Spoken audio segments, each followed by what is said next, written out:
music and whatnot. I'm simple. I play music on my Spotify. Maybe stream it to my Twitch sometimes. But Elon doesn't trust you with the music to the spaces. Because there's like five I choices, and he doesn't trust you with any of them, apparently. yeah, what's up with that? Like maybe like soon when the playlist expands, yeah, they probably just don't want to release it to Sinful just yet, or at least to someone that's named Sinful Meat Stick. They gotta battle test it first. Yeah. You give him a lot of reason to be cautious. Now, do you get the soundboard? Um, like, oh my gosh, I I don't even know what I only settings work are. here. Oh my gosh, no, I should not be trusted with the soundboard. I'm gonna like minimize it because some of these look like they could be really bad. I don't even know how to get out of the soundboard now. No. That was that was an awesome Twitter space. I mean, just in the last hour.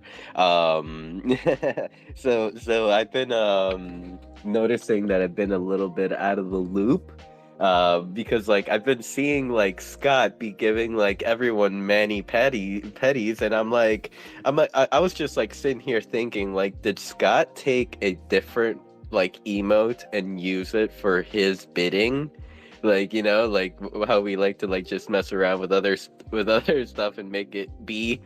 But no, this has been a collaboration between the Canessa and the Bubbles and the Odd Job. Like, what? It has, yes, and CK's not here yet, but yeah, I think it was one of those things where I think that Scott and CK talked on their own, then CK and I talked, and I was like, oh my gosh, you need to have a nail painting emo. I think it was after one of our CBD spaces, and I think I was wearing the long hair, and CK was playing with my hair with her hands, or maybe it was vice versa. I can't remember, but it was like such a cool. It was just such a like totally. I would have done that at like a 14-year-old slumber party. We would have been like messing with each other's hair, and so yeah, it kind of like snowballed from there. And then like when you're in the middle of an emo and you're trying to make it work, you're like, why did I think this was a good idea to like try to match something so tiny with something else so tiny? But hopefully we did it. I mean, like this is gonna like nails and jewelry and like smaller items like these are going to kind of gain popularity as like VR develops like within our space here, as like it starts to like come out like these CK. I like how CK was like an insta like, you're coming up here, like no need to request.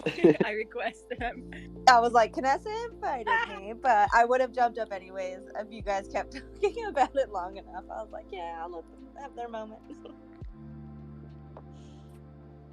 But as I was saying, like, yeah, the kind of like accessories like these are going to get more and more popular, gain more traction as well. Like, so I like that kind of like you're tapping into an early wearable market at this point. Yeah, it's been interesting, to sort of see just the evolution from when I did the first nail sets. Well, I did the top first with Mitchie, but the first nail sets as like just an accessory, not with any other parts. It's evolved a lot from where it was to where it is now, especially with the sort of nail art utility that comes with the DressX AR NFT that's dropping today. Those are an XXL base compared to the other nails I've done before, which are like more of like a medium to long length and shape, and definitely more of a coffin shape. So these are like super pointy, super long, and then there's a mask with it. So I really wanted to play with the scale, the size, the intricacy of it, so that I pushed it beyond where I've been before. And I started to think about how like it all fits in the ecosystem together, right? Because now we have emotes with a wearable that also need to work with nail art. So you can't put it in the same slots and you can't hide those slots. And then I also think about the things selfishly that I like to wear, like my bow and my bubble gum in my mouth. So it's like, what are the things that I want to keep and not get rid of? And so I think when I publish, I think about all of those things and how they work together, so somebody can really accessorize themselves with their other things. And I hope that that shows, and people who purchase the wearables, which shout out Dr. Drip for being the first supporter of the wearables. You know, how you use those and like how you accessorize them. I hope there's like an ease to it and you appreciate it, because I know sometimes I have some favorite things I love to wear, but they'll hide something or they'll do something else, and I'm always like, man, if only I could wear those together. Oh, I live that just about every day with this dead mouse helmet. I can't wear any tiaras or anything just because of the helmet limitations. So like I love how you've kind of like in a way you've built your avatar to kind of be what you like how you envisioned it to be, and you know played around and expanded on the idea. Oh, absolutely. I mean, I'm definitely like with Fashion Week, and even more so now with Beauty Week, and the launches I've done for this with everybody, I'm starting to like fill out the avatar, you know, and like what it wears. Like I've got a bottom and I've got a top and I've got all these accessories and I've got tattoos, and you know, so it's like for the first time I'm able to like sit there as myself with all of my own wearables. I mean, except for like the hair, because you know, you got to have a doki hair on. It's the best hair in the space. But you know, I look at myself and I'm like, oh my gosh, it's all me. And that's just like so cool. So I hope with others that are creating, you know, eventually one day you get to have that moment, because it was really surreal to, I mean, all me and my friends, I guess I should say. It's never just all me. But it makes me really happy to see that, and to like think about the future then, and what does that mean going forward? Not just accessories too, you know, how do I start to fill out some of the other bits that go with it so it can play off each other? Because when I think about my real life fashion, my physical self, I usually start with the nails. That's awesome, and I love how you kind of mentioned, like you know, Fashion Week and now Beauty Week, kind of like as moments when you've gotten to kind of submit some stuff that kind of that represents you. I know that like in some time in between, we've sat in a Discord call where I'm just like, CK, ever since Fashion Week, you have leveled up. Like you've evolved like your metaverse self. Oh yeah, we're in the next phase of the Pokemon evolution and whatever I am. Because I don't know, but I, like I said in the spaces before this with Decentraland, you know, I have so many people in the community building Decentraland Discord to thank for that. You know, Oddjob, Brandon, Manis. I mean, even you being there, just a support to chat, to hang out. You know, like a a sanity leveler. Is that what you'd call it? Like somebody that like keeps me from like going too too extreme when I get frustrated, because I know y'all hear me sitting there and curse over and over again sometimes. Um, Hey, you can't be blamed when you get the type of bugs that you're getting. I mean, I don't know what I'm doing, but you know, we got ghost files sometimes, and maybe there's an expert out there that's like, I know exactly what you did. But for now, I am the one that keeps finding the problems that nobody's ever seen, like glitches and stuff in Blender. But besides that, you know, just so many people to thank. You know, working with Canessa too, like the creativity you bring, not only like, I mean, not only just the skills, but the creativity you bring as well to our collabs. You know, we have conversations about the thing we're working on, and then we end up having 5 more about future stuff that we'd like to do, or other ideas that, who knows, maybe they'll never get made, but they're awesome to sit there and just creatively expand upon. So I just have so many people to thank for that level up. But I also feel the same out of so many other people in the space, not just me. since the kind of end of last year to like now, over those like last 6 months, just the growth has been, you've seen the shift. Like you can like visibly see that it's happened for so many people, and I'm really here for it, and I hope to continue to see more people doing that, and I hope that I can help be that for other people as others have been for me.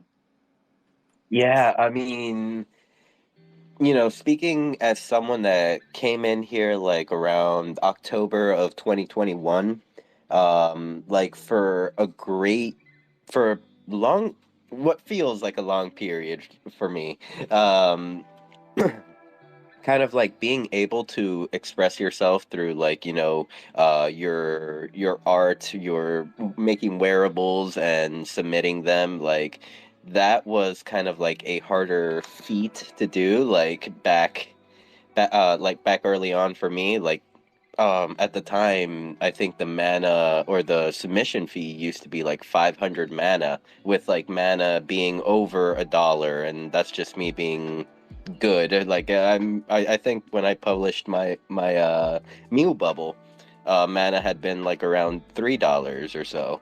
So so kind of like there was like a greater barrier of entry, and kind of back to kind of what you just said about within the last like 8 months to a year, like it started to kind of like shift into the creative side.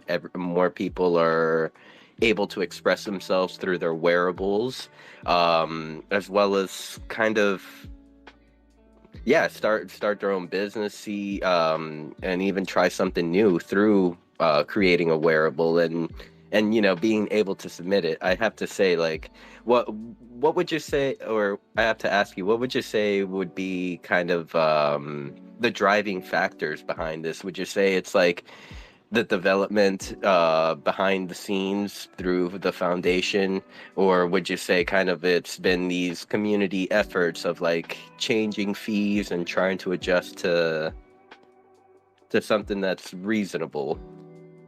Well, I always have such a hot take on the fees because I do think even though it is much more affordable now at 150 US dollars than it was, like you said, when mana was $3 and it was like 500, I still can't even fathom what that was like for people, because I don't know that I've really ever submitted prior to the 150 fee besides whatever it was before, and mana was much lower than that. So it was definitely not 150.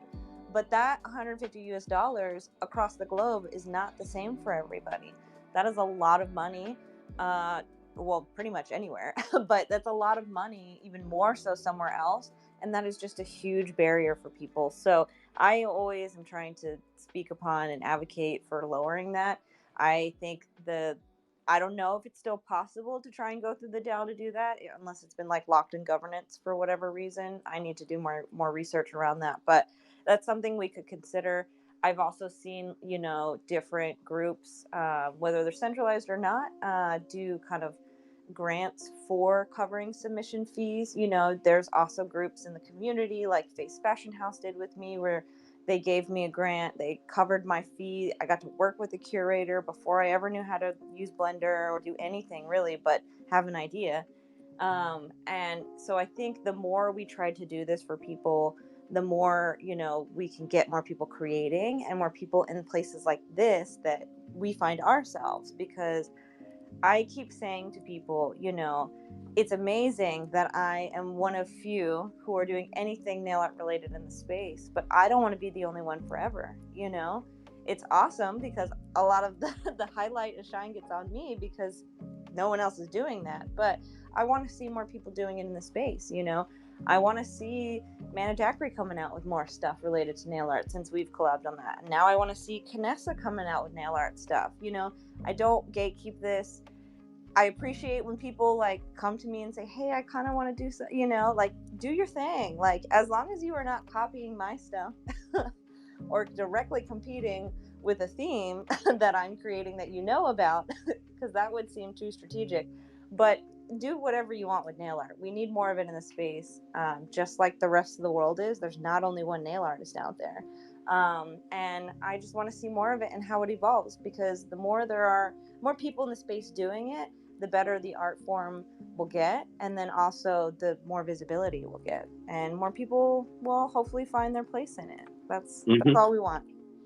Yeah, I mean, going back to kind of like the nail art portion of what you just said, like there will be more coming into the space.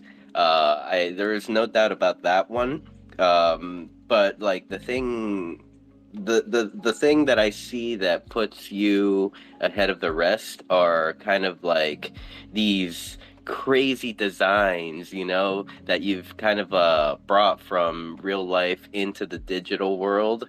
Like that is something that is very, very, very unique to a lot of people, and kind of, and if anyone hasn't checked out CK's nail art, please check out their Instagram. That would be, I think that would be the best place to kind of like get a glimpse of the workings.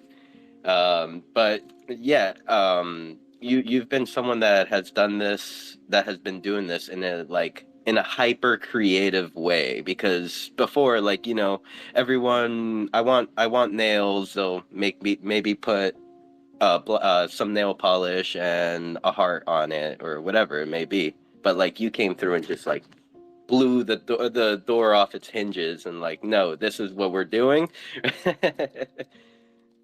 Yeah, I don't know. It's been really amazing. And maybe there's a bit of like naivete with it as being self-taught, doing nail art from my like home studio as opposed to like coming up through a school and then going through the salon setting, which I hugely respect, that craft and the technical aspects of it. I've done my best to try and research and learn as much as I can about the nail healthcare and doing it the proper ways. But more often than not, I work on press-ons, not on other people's hands. I really only work on my own hands. So I know enough that I don't damage myself, but yeah, I don't really do on other people's hands. I'd rather like have my tiny little plastic or whatever press-ons are made out of material wise, canvas, and work with that. And I think like I just want to like do something people have never seen before. And when I started doing nail art, like I think too, sorry, just to step back a little bit. I started concepting my nail art on my own hands before I started doing nail art ever for anything else. And I think that was a critical step in the evolution of how my nail art style became what it was, because I started out simple, copying pictures from Pinterest of like, some cool different nail stuff, but not really over the top, like very basic everyday wear stuff, just a little bit of extra to it. And as I started to concept my own nails, I started to evolve the materials and the adornments and the styles and the 3D and how big and how long. And then eventually, right before the pandemic hits, I had on the most intricate set I've ever had on, with chain, like 4 rows of chains dripping from every finger. These like, crystal chains. And it was ridiculous. And it made no sense. Like, it was not functional. I stuck to every towel and every piece of fabric I ever touched. And it just was like so dumb, but I lived for it because I was like, I've never seen anyone do this. Like, this is my thing. This is what I want to do. And then the pandemic hits and the salons close. And I'm like, what am I going to do? I can't live my life like this, especially not at home where I'm not seeing anybody. I don't have to like put on a show or anything. And so I ended up just buying the supplies to remove it. And that's how I kind of journeyed into then doing it. But I think because of that concepting and pushing the limits of what somebody else was able to do and watching them do it for years, it empowered me when I started doing it to not go a more traditional route of like what would be done at a salon, because you need to be able to wear it every day. So I started just with the fantasy of it and going as big as I could. And now that I do it digitally for the metaverse and in AR, I get to now push even more so, because every time I make a physical set, I think about the physics and how I'm going to break that digitally to be more, to be like something that can't even happen. And now I'm doing things in physical nail art that is breaking my mind that I didn't even know that I could do. And it's, I have people questioning like, of the real sets, is that a render? And I'm like, no, but that's the best like compliment I could ever be given, because I want you to question reality and I want you to not understand what's happening. I love it. So, like, before even starting, you were your own proof of concept. Yeah, I guess I was the blank canvas I didn't know that would lead to something else. I mean, it's always amazing to hear like the origin stories of kind of how an individual started doing their their amazing work, or what became to be amazing work. Um, Here, I'm gonna pass it over to Juliana, or Julianne, because they have come up to speak. Welcome, and so nice to see you today. Hi, everyone. I was wondering what your opinion was with, the whole SEC, like attacking some cryptos. And it looks like the Mana was one of them. I mean, it looks like maybe a judge has to finally decide things and all that. What do you think of that? Do you think that's like a threat to people in the U.S., or think just things will work out and things will go on?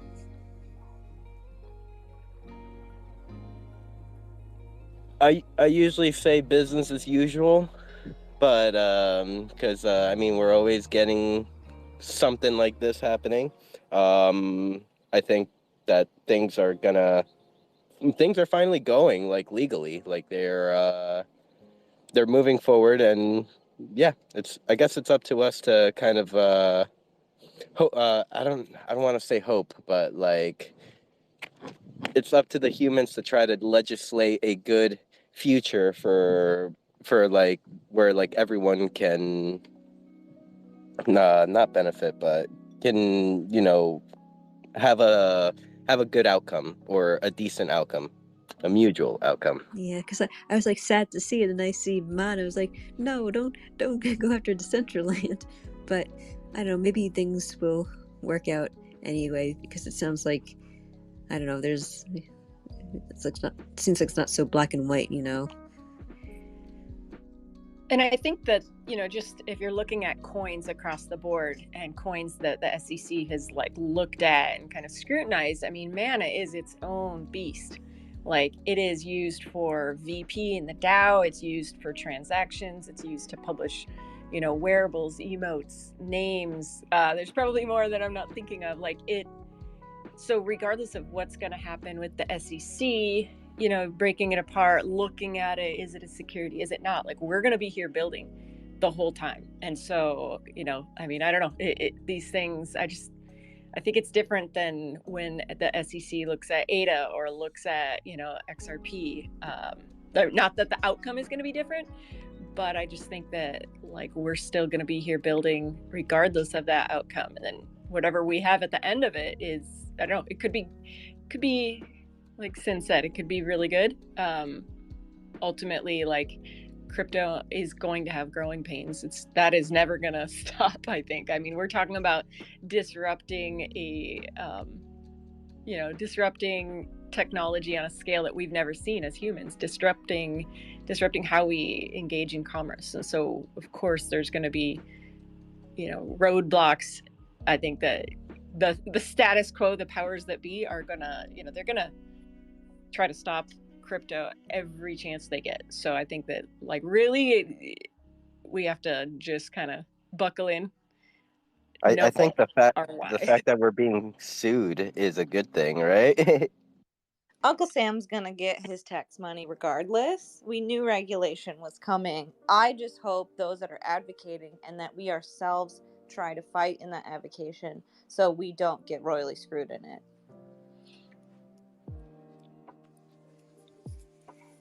Yeah, and then at least the world, should still remain no matter what happens. And I mean, if we are going to truly transition to Web3, like across the board with our social media, the way that we engage in commerce, I mean, this has got to happen every step of the way. Every single coin that we hold probably is it's going to be scrutinized heavily at some point. And so I think that, like, if people are getting into it for the investment standpoint to like buy low, sell high, of course this is going to be scary if they're looking at the bottom line. But because we are, we're like the people selling the shovels during the gold rush. We're not out there digging for gold exactly, like maybe we are, but we're also selling all the shovels to the other people looking for gold. So like it's just much more dynamic and much more like complex for those of us that are building in the space. And so, yeah, I think we just like in this lifestyle, we have to embrace change and challenge and stress, because I don't think we're going to make it if you can't handle like bear market stress. Yeah, I guess Vanessa, this would like hit my heart a little bit more, because like, no, don't Decentraland, don't threaten that. well, the thing is, like, Decentraland, I truly think is like one of those coins that has more to offer than like the other 98% of tokens that are out there.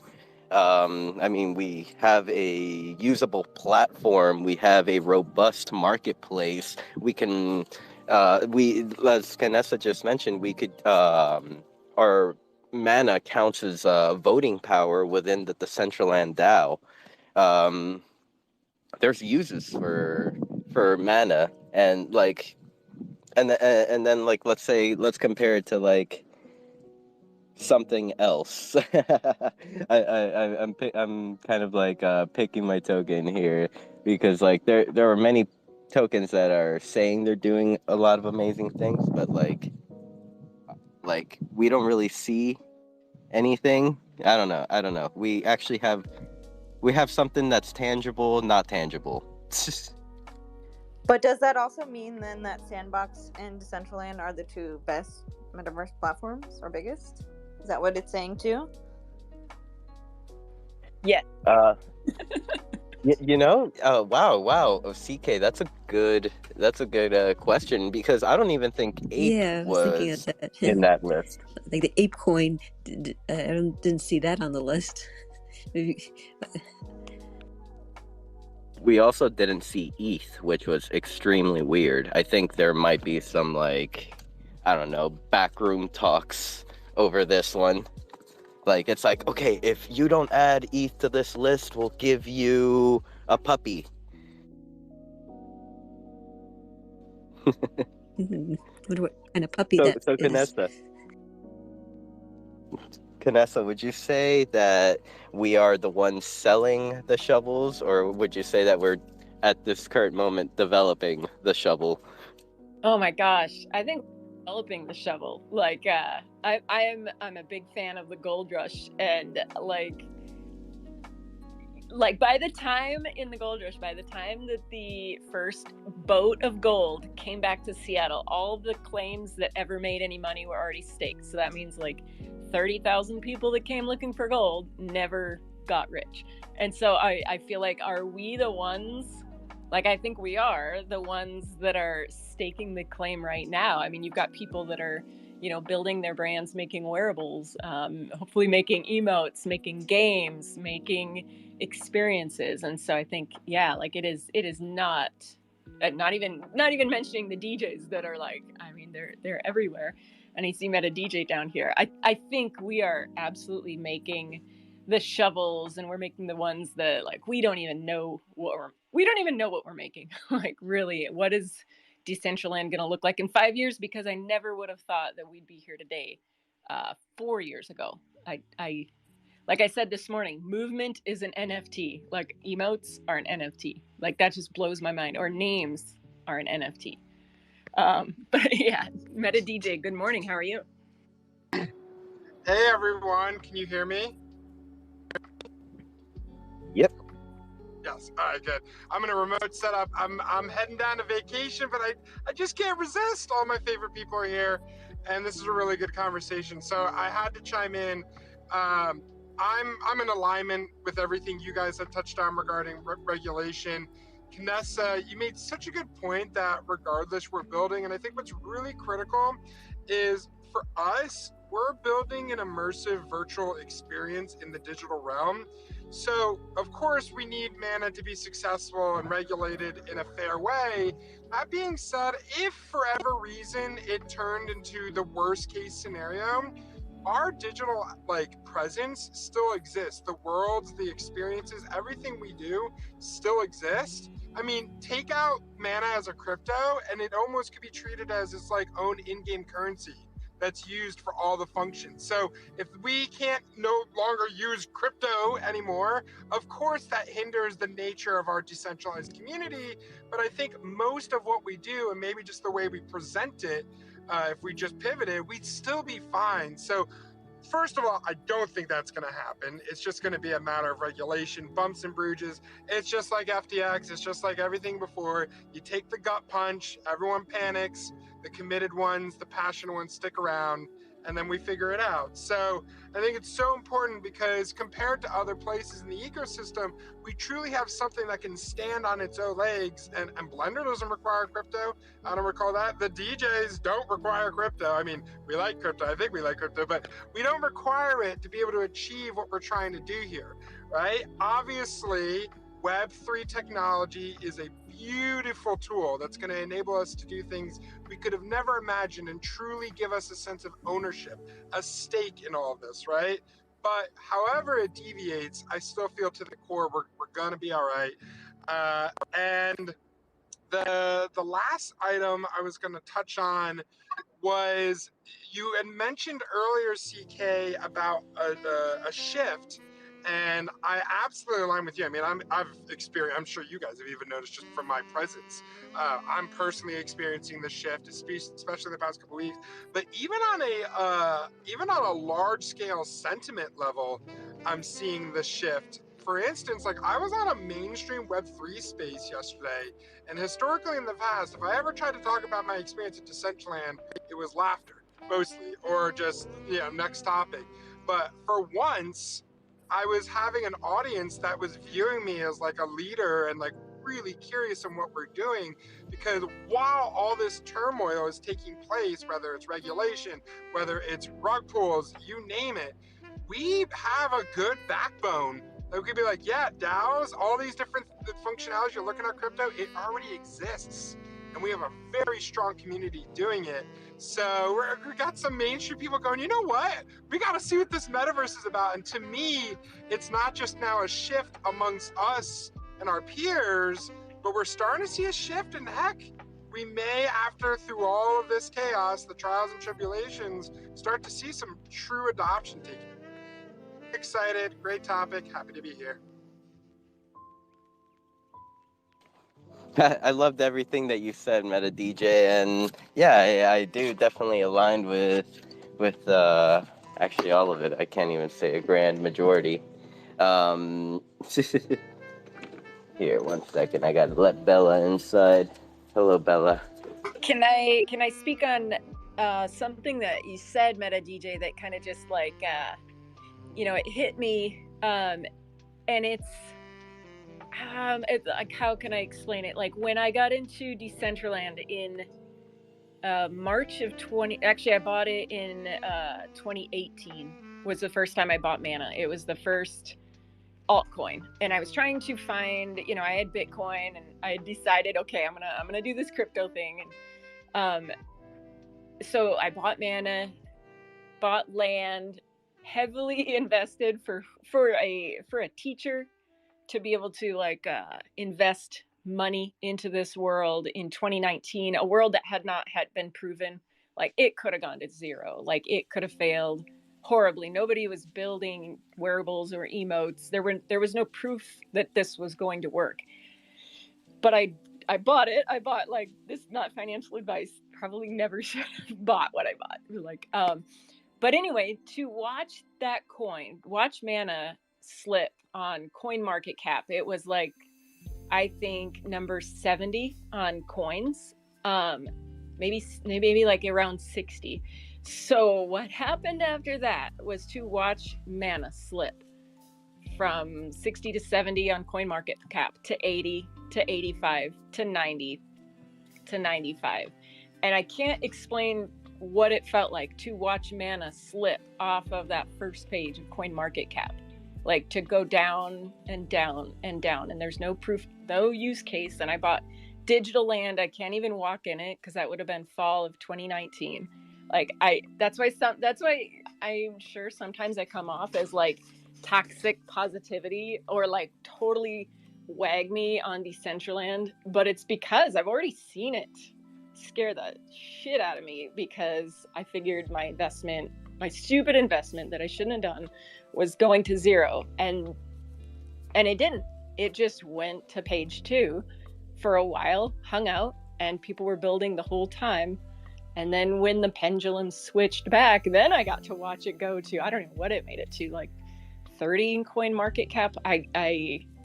So sometimes I think that's why, like, we have to just kind of see the bigger picture, that it's already, like, some of us, our hearts have already been broken by mana, and it came back and it proved us right. And so it's like, yeah, of course it's easy for me to believe that we're still going somewhere, because I've already had my little gray hairs from mana came in like 2019. And so I think maybe for those of us on our second time around, like especially people that got in when it was, $5, $4, $3, like there's a lot of people that took heavy losses. But I don't know. I think mana is just a different beast. I believe in the vision behind it. Sin, did you get your stuff figured out? Or you were opening a door for Bella, weren't you? Yes, I was opening a door for Bella. She wanted it. She doesn't know what she wants. She wants inside. She wants outside. She wants to just be around. I guess this would be a good time for a quick reset of the room. Hello, everyone. So nice to see you all. Hello, Zam, Rustan, Josh, Kenji, 13, Elizabeth, Lorelike. Just to name a few of you. I know there's plenty more amazing people here.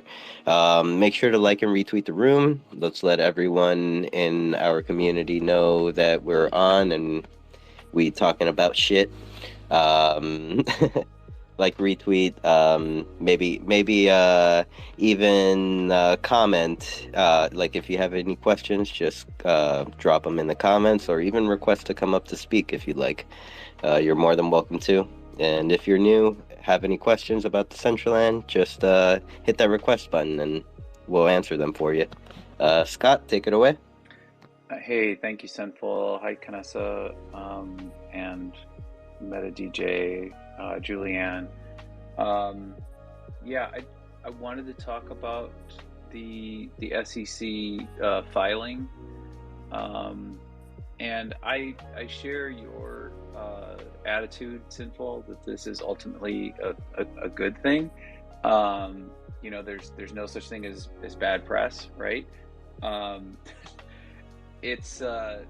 It means, I think, you're doing something right when people are talking about you, and Meta DJ gave a really good example of, you go into a space and now so many more people have heard about this Decentraland, and kind of take some lemons and make lemonade. But it's like thinking about the Web3 space and thinking about people that get rugged, or people that get hacked or whatever, and why do we get hardware wallets? Why do we set up cold wallets? It's because we want something that is secure. So to have the term security associated with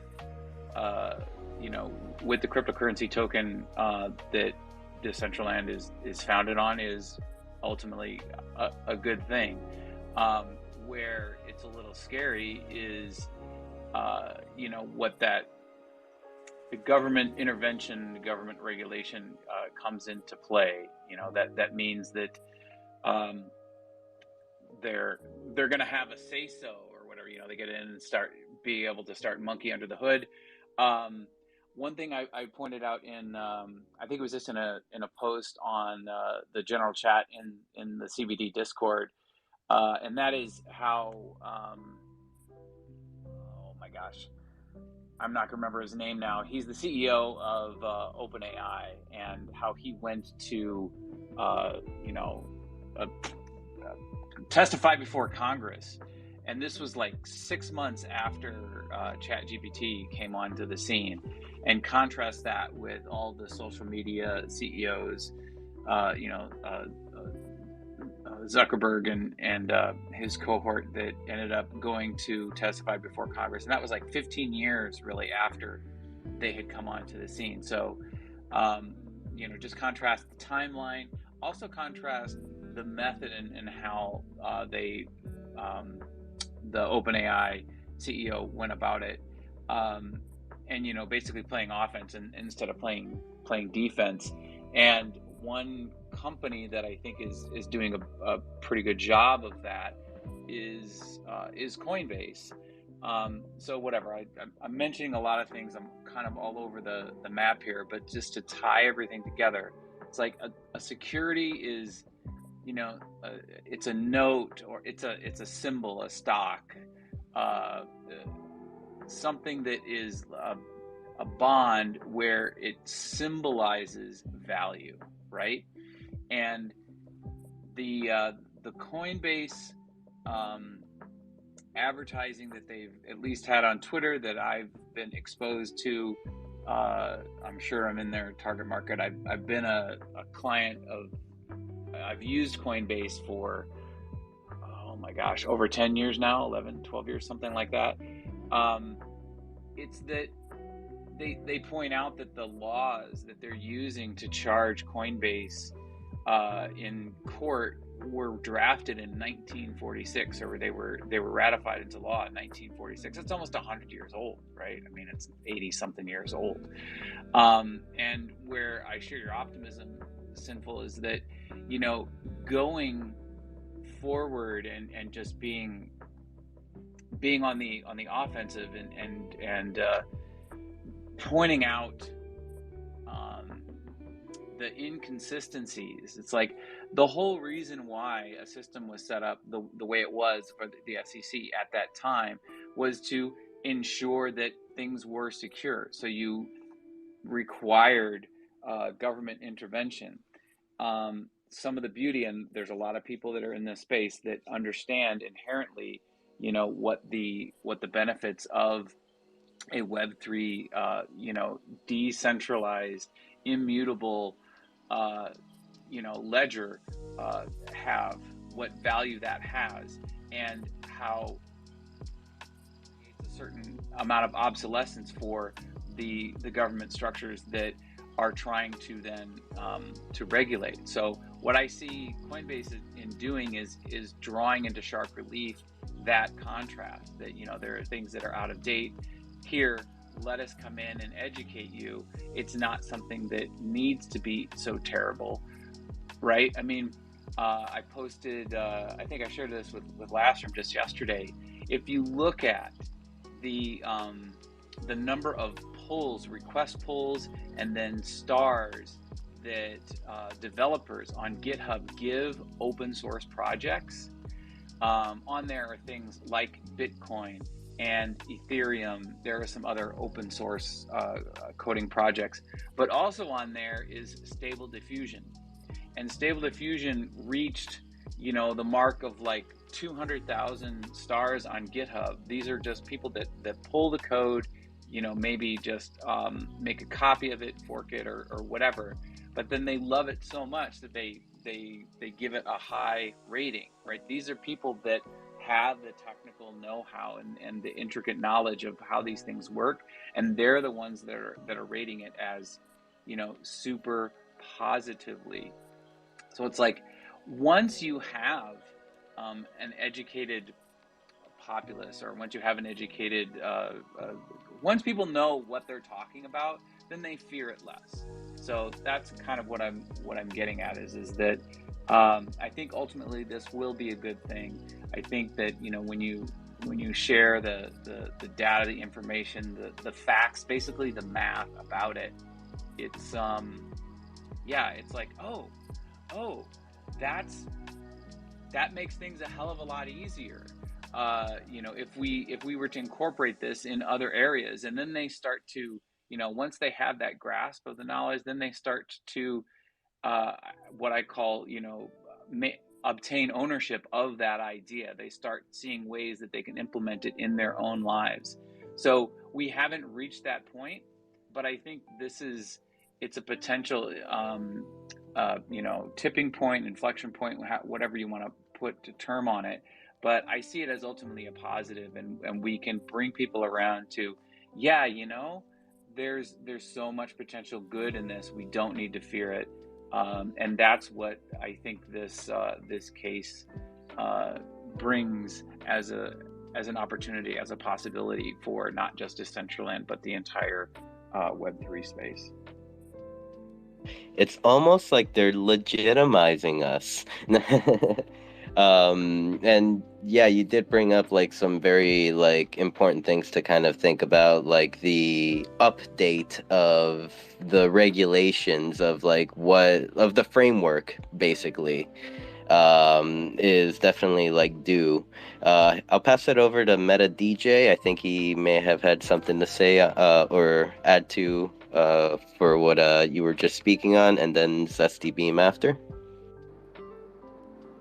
Yeah, just quickly one.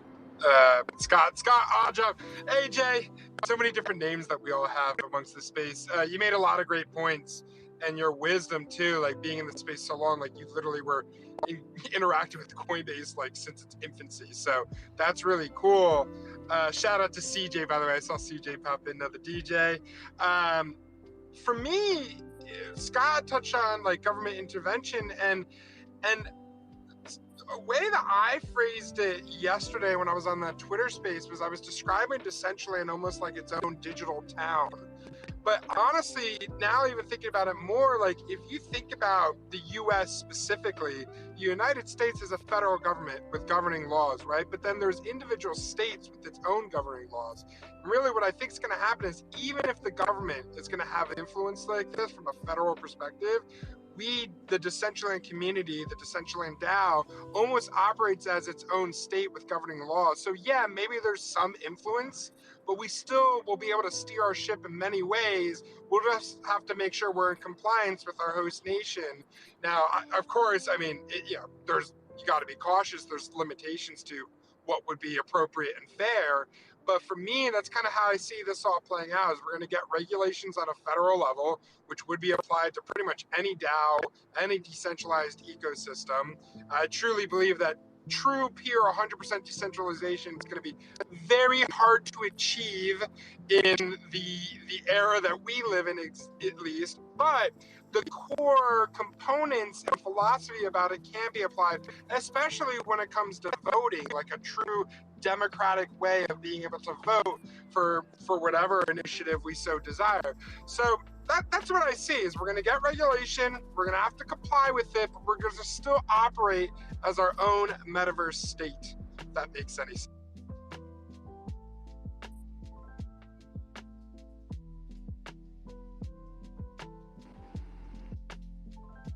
Did Meta DJ rug, or were you finished? I'm done. I'm sorry. Okay. I'm going to start doing fun fact, guys. Whenever I finish speaking, I say I rest my mic, but I don't do it with the DCR community. So I'll start doing that. No, the reason why I was asking is because, like, for at least on my end, it looks like your mic is still open, and I see like the moving waves. So I was like, You brought up some very, very important points. Dude, I'm loving this conversation today. I mean, is there any devil's advocate out there? Zesty, can you provide one? Oh, all I was going to say is if you look at the Binance and the Coinbase complaints, one thing I find interesting is that Mana's in the Binance complaint, but not the Coinbase complaint. Still not really sure about that, but one common theme with all the shitcoins listed in both is that they did initial coin, a lot of them did initial coin offerings.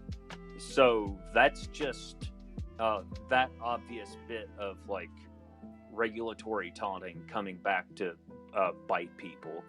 I don't think that, as far as that goes, I don't think that's anything that really like affects anybody that's on this space. Like, we kind of don't matter for that purpose. We just have to deal with the fallout, whatever that might look like, and who knows. But yeah, all this talk about other stuff, like, no, like the complaint's literally just about like initial coin offerings and initial exchange offerings, which are just initial coin offerings but done on exchanges. Oh, I didn't realize it wasn't on Coinbase, that it was only for Binance. Yeah, so you have coins like Matic and Sand that are listed in both, but Mana is not listed in the Coinbase complaint. Okay, it's one of the things, unless you're like some weirdo like me who reads all this bullshit or at least skims it, you're going to miss it. So, like, in your defense, like, it's a lot of text. Oh wow. Okay, nice. In this case, Zesty, you are like the best. You're like the best person to do the deep dive on this.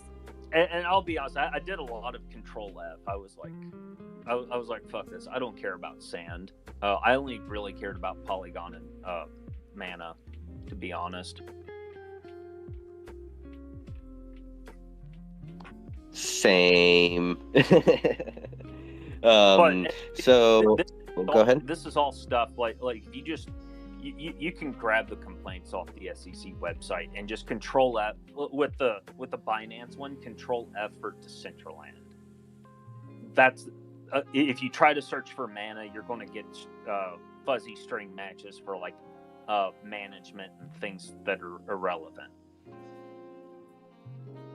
But if you Control F and then type in Decentraland, that'll get you to the relevant section, and it's not even that long. It's just about the initial coin offering in 2017, and then the fact that Binance has been offering Mana for sale on its platform since like August 2020 or something like that. It's literally not about anything the project has done or anybody within the project has done, except for like those two things, basically. Yeah, it's just about basically Mana existing on the exchange.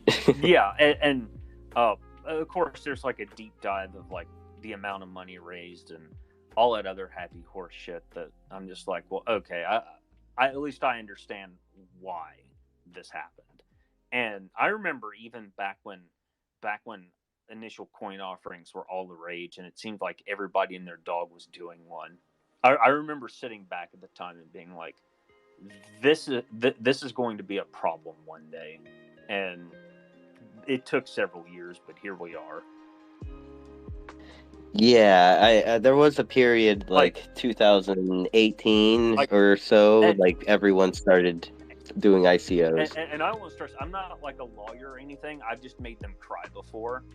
And just reading this and then thinking about the Howey test, I'm like, oh fuck, okay, well, because ICOs were like they were like the go-to scam for a little bit.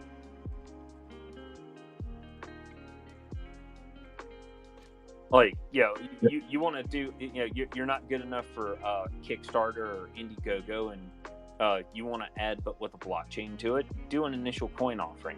That was kind of the meta at the time. and that became, buy my like NFT project with like garbage generative art that's not worth right-clicking and saving, and it's totally not a security, guys, even though we're offering security-like things with it. Yeah, it's just, but not a security. Yeah, it's just the the cat and mouse game. I'm sure we'll see something similar about some NFT projects in the next like 5, probably. If the pacing is anything to go by, probably the next 5 years or so. Who knows? Well, I think there's something really good about the timing, even though, like, oh my gosh, bear markets suck and they hurt, and it hurts to like be here. But at the same time, this is when we want to have the SEC start like bringing up our name and going through this stuff, because that means that we can get this shit like cleaned out of the way. So by the time that there is more like widespread adoption around Web3, the more people there are, the more mainstream attention it's getting. We already have this stuff, and with some newcomer will be like, whoa, I saw something about SEC FOMO, like, I don't know. And we can be like, yeah, it's okay. We settled that back in 2023. Like, it's fine. SEC looked at it, whatever. So really the fact that it's happening now, if we can just stomach another, like challenge, it's gonna set us up for good things in the future, I think. Yeah, one thing I'll say that, and I'm gonna drop after this, but there was a sweet summer child who isn't worth naming, who made some comment about the fact that it's a good thing that the metaverse holdings or whatever dissolved because there's nobody for the SEC to go after. Clearly, that child has never heard of piercing the corporate veil and has no concept of that. But I'll just sit here with my popcorn and my 3D glasses and see how that plays out. Not really much else to do except laugh at people for being naive and stupid. Definitely. When you said you'll be chilling here with your popcorn and 3D glasses, I actually was envisioning a Zesty with popcorn and some of those new Apple VR headsets or goggles or whatever they are. There's grip options for recreating that. I might even have some of them. I might even have. Well, thank you, Zesty, for coming up, and I want to pass it over to Aries and say hello. Sorry for kind of the long chat about the SEC, and if you wanted to add into that conversation, you're more than welcome to. If not, hello, welcome back. Hello, are you talking to me, Aristea? Yes. Wasn't sure. Oh, yes, thank Aristea. you so much. What a cool way to welcome me. Thank you so much. It's been a while. I'm glad to be here, and I'm popping in because I saw some familiar faces, and I actually have a couple asks for you, and I'm not sure if I want to go down the SEC path. I mean, it's pretty depressing right now. Just watching this shit show, if I can be frank with you guys, I feel really bad that I actually have to be subject to the situation as a U.S. citizen. So that sucks, but that's probably all I'm going to say today. Hopefully what I'm going to say next might bring the mood up. So actually the first thing I'm going to say is kind of sucky. I applied for Mesh. Thank you, One Existence, for making that, making a bunch of creatives aware of that and the love that you kept showing for that event. Unfortunately, I did not get selected, but here's one of the things that I'm thinking to do. I had a great concept I still want to execute. And I am looking for some people in DCL with some land. They might want to do something cool as a collab with me. I still think I want to do what I want to do, and it's going to be probably hard. I need a little accountability, which means having someone say, yes, you can use my land, let's put something cool up, would give me that accountability. But also, I think my idea is really freaking cool. And I'm hoping you guys would like this. I'll pitch it to whomever is interested and maybe wants to DM me or something. The Mesh requirements were that they were going to give a 12 by 12 meter, I think. So a 2-plot space for artists to create. Since I haven't started creating, I could probably work with something smaller or bigger. But yeah, I'm asking for anybody in the community who might want to do a cool thing with an interactive kind of experience with a plot of land that I think whatever we could do with that would be cool. Mesh was really about being a part of the week where we celebrate design in the metaverse. And I thought that would be cool. We could still do it during that time period and invite people along for the ride. I mean, if you guys are down. So without going into too many more details, that's my first ask. What was my second ask? I actually forgot. I don't even remember. Right? Well, I will jump in and say I love doing cool things, and I have both a 1-piece or 2-piece that would be totally available. Or if you want to go bigger, yeah, I'm sure we can work something out, definitely. Yeah, and I'll need a little guidance because I'm still kind of new, and I'm probably going to find a lot of tech issues or questions.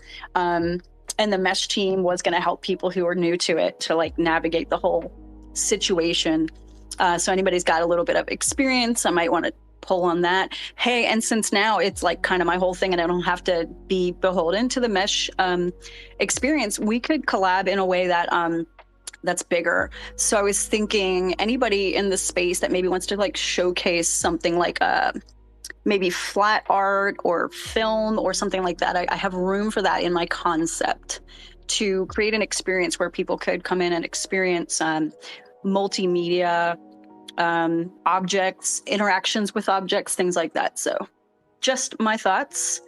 And yeah, so if anybody's down, please DM me and let me know that you were listening, and that's why we're going to talk. And I will give a little overview. Yeah, and maybe music. Like, I just thought of this, but obviously music, I need a little bit of a soundtrack. I want it to be something that kind of goes with the concept. Think creepy fantasy, ethereal weirdness. It's the best thing I can come up with right now, guys. You had me at creepy.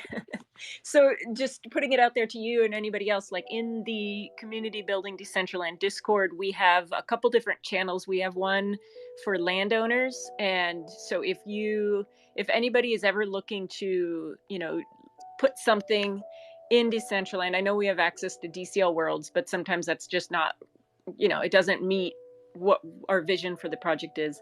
You can come to the CBD Discord and ask in that channel if anybody has land. I know I personally I think I'm up to like 20 different people and groups that have used my land for free, just because that's what I love to do.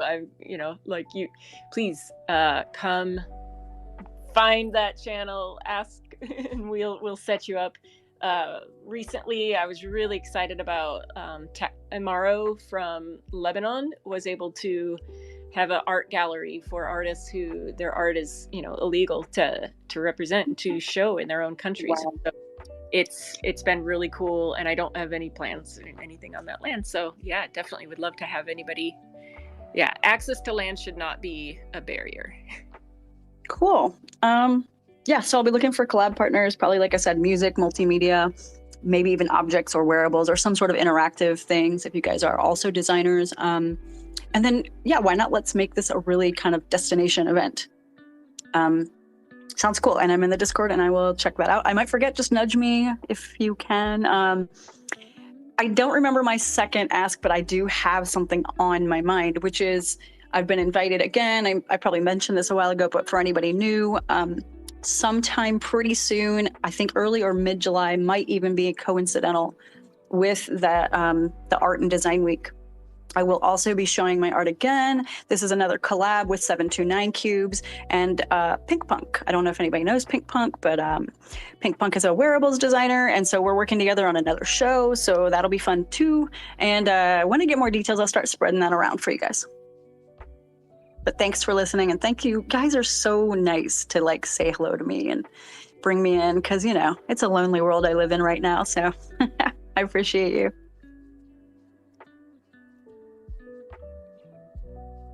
Thank you for coming up and speaking. Yeah, you're always welcome to come up and share.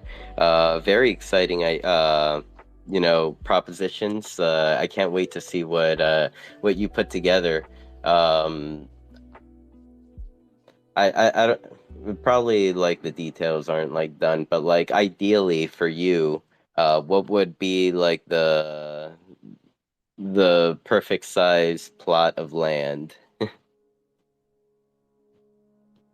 I think I think a nice square would be great, because that kind of the concept was that. But I mean, also with a rectangular plot, like if it's a multiple rectangular plot, like a 3 spots or something like that. It's really hard to say, and I didn't start a build yet, so it's just conceptual at this time. I think there's a lot of flexibility in it, but obviously, like with the more space, the better we can do, and maybe the more artists we can include, because we could do some basic, let's just say there are interior and exterior experiences. I mean, there's nothing wrong with like having the structure that I'm thinking to build with a lawn or something like a garden or something outward that people could also have an experience. I mean, think of it maybe like something a little more akin to IRL experiences of art, but with a obvious like creepy, weird, ephemeral twist. Like, you know, I got a real penchant for dark, magical, weird, ethereal things. So I really want that feel. Think maybe Tim Burton styling. So I want everything aesthetically to kind of lean towards that, but I also have no problem with building outward to include more people and avatars and spaces and things. Like maybe we could have a party on the lawn with music or something. Are you going to be building this yourself? I am, so I could use some help. And Kanessa, I know you're awesome. So like I would really love to work alongside any of the problems that I'm having, maybe like reach out and say, okay, this is kind of above my I don't want to say pay grade, but like, how do I say this? Like, I've got a fair amount of media background, but not enough to say like, oh, I know how to totally integrate right into DCL with like a 3D model. And I just have like a lot of stuff I want to do. And I definitely think this is going to be a stretch for my skills, which is why I want to do it, you guys. I also think, holy shit, if I can pull this off, you guys are going to have so much fun with this. And I just want to have so awesome. I just want to have a bunch of fun with people. Like, I have been looking for this. I'll get a little personal. I think I've probably come into the space and told you guys a little bit about the stuff that's going on in my life right now, but I'm like completely isolated and pretty lonely and struggling to kind of find my people in a community and stay relevant and stay present. Like in my local physical IRL community, it's crazy how many people I know, but how little I actually feel connected to. And like, I just don't have people in my life right now, and I'm seeking that, and so desperately need to be around a group of people who are excited over something. Thank you, Kanessa, for all the love. You guys are excited, and I get to show up to your party, like, and that's fun. I want to be a part of the party now, so if you'll let me lead a little direction into like the woods, and let's go find out what we can find. Hey, I will follow people into the woods, like. I would say you just tell me you have donuts, but you don't even have to tell me that you have donuts, and I will follow you into the creepy ethereal woods. Because I think I feel like we should have an Easter egg donut in the build. Like we have to have that now. Yes. Oh my god. I think a lot of us. I mean, I think a lot of us we are in this space for so many different reasons. I mean, some people are turning it into businesses and they're monetizing it, but so many of us, I mean, personally, like we're looking for something maybe we haven't found yet, and like you find it within these communities sometimes, hopefully. And I, like you were saying about you ran into problems that you couldn't solve, and I do that all the time. And like I say all the time, like a brick wall for me is like a speed bump for some of our designers that are really experienced. And I saw Argent is still down there listening. Hello, Argent. Argent helped me so much. But I think like I could see this being one of those things that if anybody else wants to like pique their curiosity, let's just get together in the VC, and I'm sure we'll like overcomplicate the shit out of it, and we'll like make it way too big, but that's how some cool shit happens. Well, let's throw a effing party, right? Okay, so like my birthday's coming up in July, and I'm looking at you have birthdays where you're like, oh really, like I have to do this again. I'm kind of thinking about that, and I'm like, no, I need something like to look forward to. And so let's throw a party. Let me actually, Kanessa, can I DM you and like we can chat a little bit? Maybe I'll throw you the idea if you keep it under wraps. Absolutely, yeah. And I do have my 9-piece parcel out there that, like, again, that also, if people have big ideas and they need more land, definitely, like I just rotate it out and put our builds in it quite often. But if it's just one-time event, definitely could use that too. I assign builder rights, and people can deploy the seed on the land. The Dice Masters, the chickens, they had their chickens there when they first got started, and Rustan had his cove there, and there's still like sand and feathers, but usually I can clean it up pretty well. Great. Sounds awesome. I just remembered maybe one more thing I do want to mention, which is I'm getting so deep into the kind of Web3 metaverse situation. And with my background, I feel like I can bring a unique perspective. So I'm leaning towards doing a lot more education about how you can build your personal brand in Web3 and the metaverse. And so what I'll be looking to do is maybe do some interviews with you guys who are in the space, who have seen opportunity, how you're maximizing your networking and creating opportunities for yourself in real life with the metaverse. That is of interest to me. So also be looking to, hit me up in the DMs or Discord or something and let me know that you might be a good candidate to talk about whatever it is that you're doing that is making things work for you as a freelancer or an individual or a small business owner, because I think the metaverse really, it's still so young. And I mean, people are already trash talking it, saying like, oh, Facebook didn't pull it off, so it's over. And I'm just like, you don't get it, people. You really don't get it. There's like this amazing, very grassroots movement going on that, and I would say maybe it's not even grassroots because there's a lot of money, like you were just talking about, a lot of investment, time, effort, and people really loving on each other here, that I think this is where it really starts. This is the opportunity, and people will be left behind if they don't get it. But also we build the community better when we give people an understanding of what the opportunities are in front of them. So I'll be writing and publishing about that soon, and maybe doing some video interviews or whatever that looks like. So I'm interested in meeting more people and talking about your experiences and what makes you come here and do the things you do. So that's that. And I know DJ's been waiting for a while, so. Well, thank you so much. That is really cool, and I'll be excited to see that when it comes out. And Meta DJ? Yeah, so this may be the first time that we're speaking together, Ristia, but I recognize you. So that being said, really excited to see what you do. This is the place to explore all of our creativity, right? And I actually wanted to tap into your comments about feeling a little lost, a little lonely, because I could definitely relate with that. I've been in Decentraland for over a year now, but most of you would be like, wait, why? I've only known Meta DJ for a couple weeks, couple months. To be honest with you, I wasn't taking full advantage of the platform. To start, I operate at my own pace. I actually used to go on jogs in the metaverse by myself. And there's only so much you can achieve from the opportunities that present themselves to have a connection through text chat, although it's fun in its own way and sometimes preferred. And I know a lot of you can relate to that. That being said, like once I took that extra step of participating in the recurring Twitter spaces, and especially getting in the Discords and hopping into the voice chats during the most opportune times, like when there's the CBD anniversary party and I pop into the VC for the first time for like 10 hours straight. That was so fun. But what I'm trying to say is like, this is such a great home. Like you truly did find a tribe and found a group of people I could connect with and share experiences that honestly I wouldn't find amongst my circle in IRL. So I felt very lost and very lonely for a little while, going through some transformations on my own in the past year. But this has definitely been a home, and that for me now, and that gives commending to everyone in this room, as we've all had a chance now to connect and collaborate and experience. And of course, we're going to be limited because our physical selves can't be there together, but we're building and we're making the possibilities even better with what type of connections can take place. So just a really good space, and again, excited to hear what you do with creating.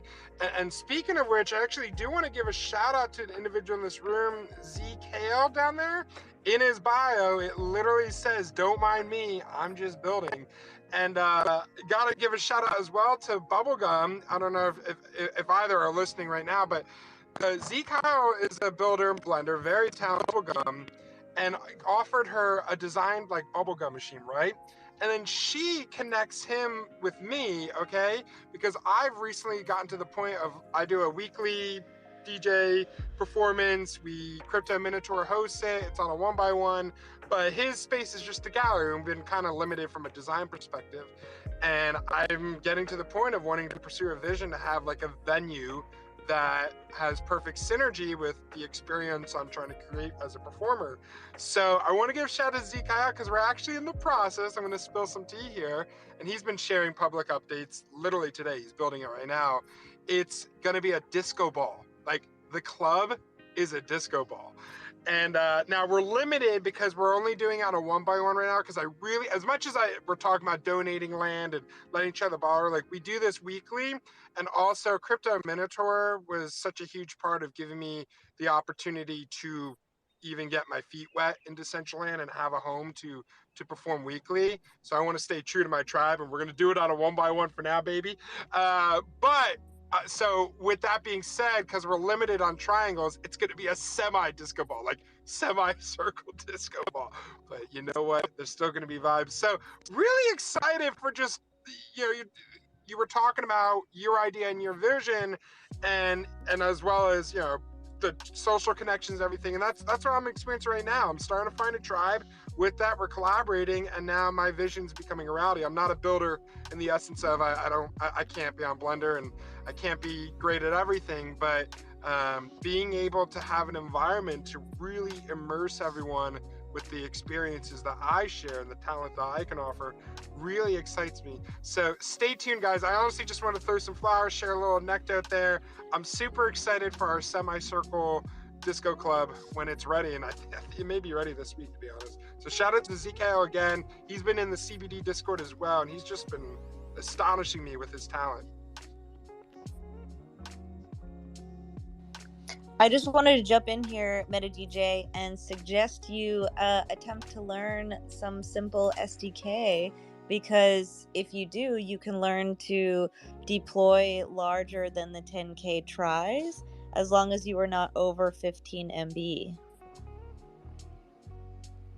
Note taken. Reach out to anybody in CBD. I'm sure anyone would help you too. Or if there's a good YouTube video on that, because all these material limits, it's like trying to eliminate stuff just to make stuff fit. So that'd be good. Yeah, really what we want if we weren't limited. So like phase 1 we'll do just the semicircle disco ball, because you can just walk in, you don't need it to be a full sphere. But in the future, we want it to be like it's floating. So like you see the full disco ball like in the air, you walk to like a portal or a little lift, and then you enter the disco ball. Like, oh gosh, that's going to be so much fun. And you guys know I love the disco vibes. I mean, disco balls can apply to any vibe. So I'm excited. It's fun to start to like continue to personalize the experience I'm creating, and it circles back. All of this is possible of the connections that we're making, and I love that. Like, because of just the nature of Decentraland, the culture that's established, and the people that are in it, we can share the wealth together. And wealth isn't just monetary value. Wealth is experience, it's happiness, it's joy. So it just makes me super excited. And as long as it's a team effort, and we work to make sure that whatever commitments and obligations we do, we're fair to each other across the board and treat each other well. I'm just so excited. We can all win together. So not even just win, we can all just enjoy together. So I love it. But I'll look in the SDK for sure. I'm technical, like I can totally get into it, but I also like want to empower people that love to build, and then I can focus on empowering myself, who loves to create like music and experiences, right? So, and I know we're on the same wavelength with that, but it is good to know a little bit, because that makes you a little dangerous, but also it enables you to collaborate better, because if you know what goes into the process, even if you can't do every single building block, you're going to have a way more constructive engagement versus you just run with it, I trust you, which, yeah, that's great, but in the long run, if you truly want to be a leader in the space, it's good to be a little more well-rounded. So note taken, I'll look into SDK. Absolutely. And I think too, like, don't feel like you have to have it all figured out right away either. Like just from doing the build for ABCs with Billy and Oddjob, we were like, let's just get the thing there. And then we start to add the features week after week after week, until eventually it is the thing we want. And it's been a really nice process, and has allowed us that space in between too, because that's one thing people should always remember in Web3 is to relax and give yourself space when you need it.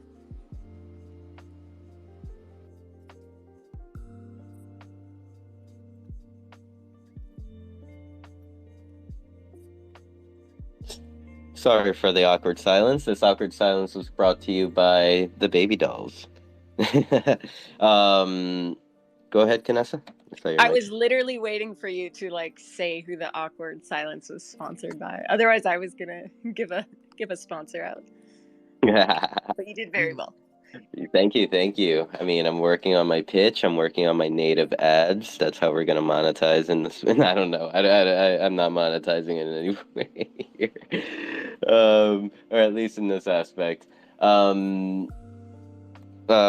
I was sorry. I have been a little frustrated here with the DAO because I'm trying to vote for this VLM proposal, and the DAO decides to break on me and not let me vote, or at least it's telling me that I have no voting power.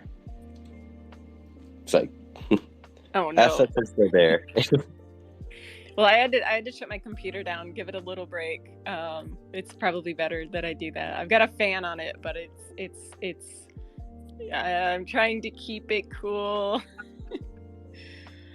Yeah. Yes, time to switch out that battery and Yes. For anybody, like, I know I jokingly said, like, oh, my laptop is like swelling. It's so hot that it like has a bulge in it. But like, I don't know why I didn't immediately Google, like, is this a bad thing? And so like, it's been 2 months that my laptop has had like a bulge and I can't like close it, and it gets so hot like during the true 24-hour event. I'm amazed that I did not like have a battery explode in my face, because apparently this is really bad. It's the battery, like, and it could start a fire. And so now I have like a fan on it. There may or may not be an ice pack close by, kind of keeping everything cool. But like, it's for you guys. I do it for you guys. But yeah, What kind of computer do you have? it's a Razer, and it's Oh, okay. I bought it so it could be cutting edge in Decentraland, and that was like 4 years ago. So it is ready. It is ready to.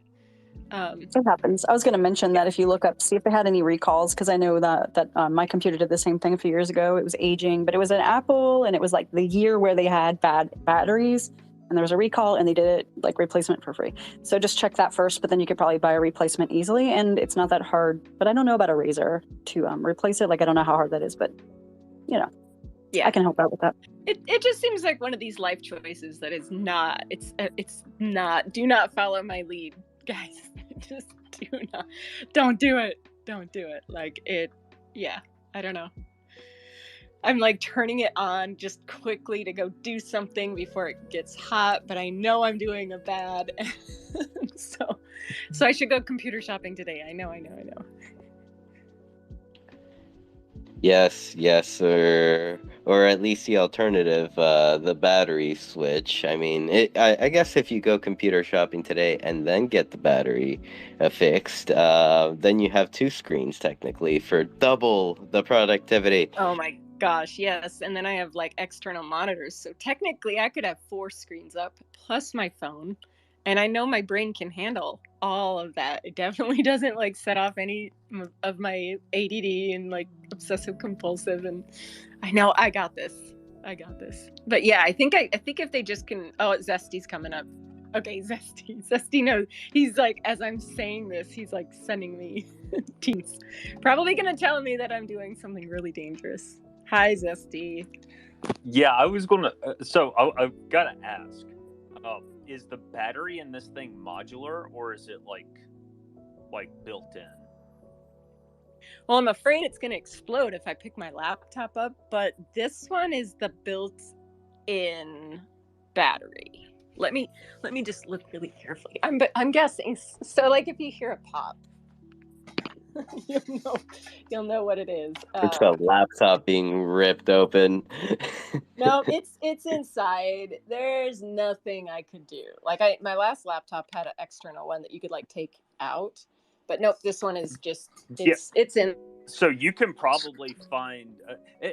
Feel free to send me a model number, and we can like move that to DMs. But you can look up that laptop model and maybe find a teardown guide for it. and from that point figure out if it's something that's got a battery connector that you can disconnect, and then actually just remove the battery and shove that in a lipo bag, and then run then you've got the laptop without the battery, so you got to keep it plugged in. I've had to do this sort of thing before. Well, cool. Thank you. I mean, I think, I think we're all like, that's something we probably don't talk about enough, is just our hardware that we're using. I know some people have like high powered gaming PCs, some of us have laptops, and we don't talk about like how the experience has got to be just night and day different from, depending on what your setup is. So yeah. And I would love to like go all in on some big setup, but I will probably just get myself something, if I can't replace it, something to limp by until the mana gods shine upon us again. Yeah, that's totally fair, but you're talking about a bulging battery. That means yeah. Well, I mean, you already kind of explained it, but that's not a good thing. And depending on the battery dimensions, like the least shitty way to like triage it until you can dispose of the battery is a lipo bag. Yeah, like liposuction. Well, yeah, LIPO. Well, I'm sure like if I took it to Staples, they would have one of those, right? Staples, oh god. That's like, okay, the Staples Easy Text, that's like you take the sales drones at Best Buy that are wearing the Geek Squad shirts, give them a lobotomy with a rusty ice pick, and then cut them loose. So you're saying I shouldn't take it to them to figure this shit out?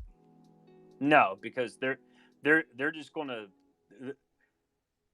they are worse than useless.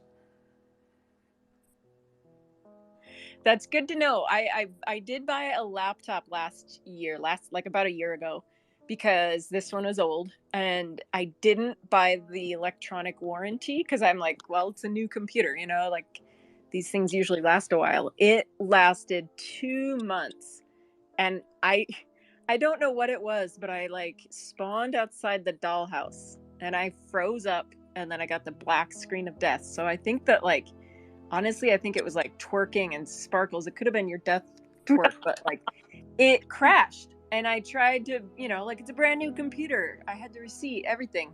But because I didn't get that stupid electronic warranty, they only covered it for 2 weeks. So it was like, it wasn't a huge one, but yeah. Staples loves to lot. It sounds like not a lot's changed. I got to watch up close a situation where some family member bought a computer, the hard drive in it like died within like a month, and Staples lied to them about HP and the warranty on the hard drives. And even after I printed off the warrant, like I downloaded the PDF and printed it off. This was how long ago this was, and highlighted the part that showed, no, you're a lying shitbag. The drone behind the counter and the manager they pretty much just ignored me because I wasn't the one they were fleecing, and I just washed my hands of it. I was like, well, okay, you're family, but like you're clearly too stupid to help if you're still going to give them money. Yeah, it would be interesting. I would love to see like some kind of like spreadsheet of what operator system like we're all using, just to see. I don't know, like it would be interesting now that I'm, I guess, in the market for something new again, and see, like, I don't know if the foundation ever takes that kind of like quantitative data. Like, I would love to do that and then rate like user experience of Decentraland, and then see if your comments on your user experience directly correlates to the device that you're accessing it with, because I bet there's connections there. So there's probably some interplay with like the OS and the drivers and the hardware. In my experience, So I'm a Linux user. I'm one of those weird fuckers. Like, there's probably not another Linux user in Decentraland, honestly. And Scott's a Linux user. okay, well then there's fucking two of us. We're the Decentraland Linux users group. Congratulations to us, I guess. AJ's But- Decentraland dad. So, I think the other term for that is boomer. So the thing, when I did my upgrade recently, I got an old HP workstation free and slowly upgraded it. Well, I say slowly, but it was over the course of a couple weeks as parts came in from eBay. The biggest thing was the graphics card. I did notice a bump with the processor, just going to something a little bit newer. But the even bigger leap than the processor was the graphics. And then everything after that, like, as long as you throw enough RAM at it for, like, the memory leaks to not matter, it's pretty much graphics, then CPU, and then that's it. So, running off of some little, like, warmed over potato of a laptop is not going to be a good experience. Or an Apple.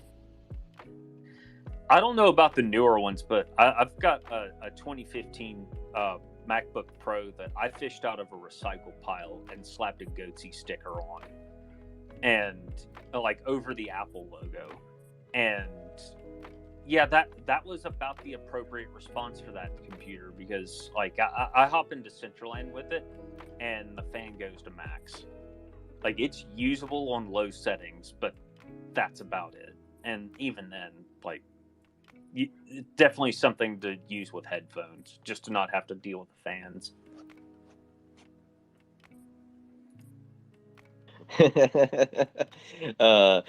Solving modern issues with modern solutions. I like that. Well, Canessa, what have we learned today?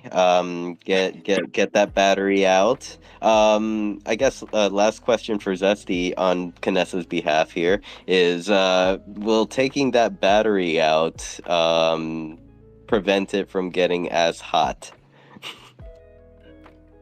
I mean, probably not.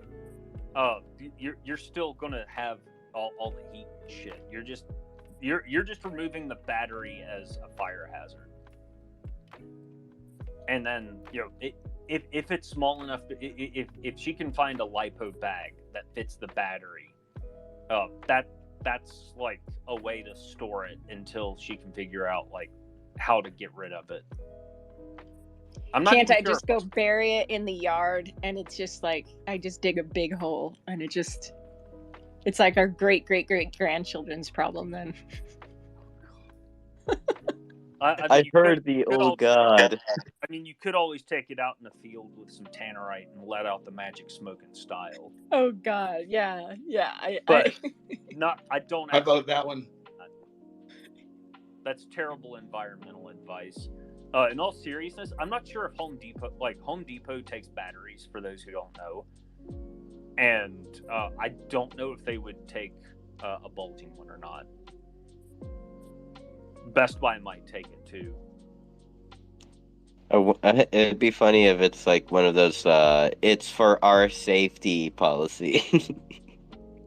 Yeah, I mean, now I'm like, fuck, like, do I even want to open it up? I mean, it like maybe like if it's gonna explode, it might as well explode within a nice casing of the computer. Yes.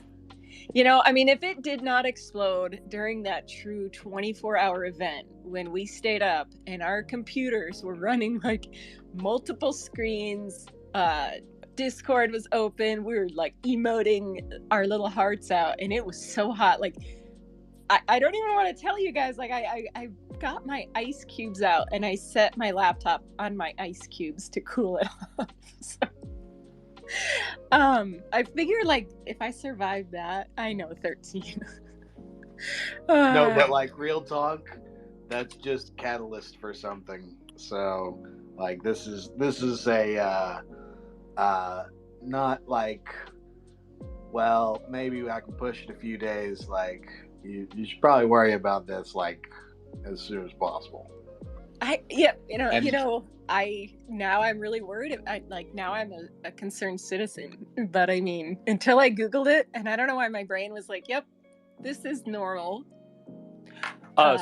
Something I'll say is if you decide to dispose of the computer, figure out how to take out the hard drive on your own. Yeah, I mean, at this point, like the computer. And there's adapters from a company called StarTech that you can get off of Amazon. That'll let you just you can just plug in like a hard drive, even like the newer NVMe stuff, and like essentially just hook it up via USB for moving files around. So you can do data recovery after the fact, is what I'm saying. Yeah. Yeah, I mean that. And then you don't the only thing that I'm worried about is like 2 years worth of Decentraland history on that computer. Don't let the Staples Easy Text get their disgusting little hands on your hard drive. Oh yeah, don't worry. This is my crypto computer, so I don't. Right. Like, that is the other hard thing about getting any kind of help when you are dealing with crypto as well.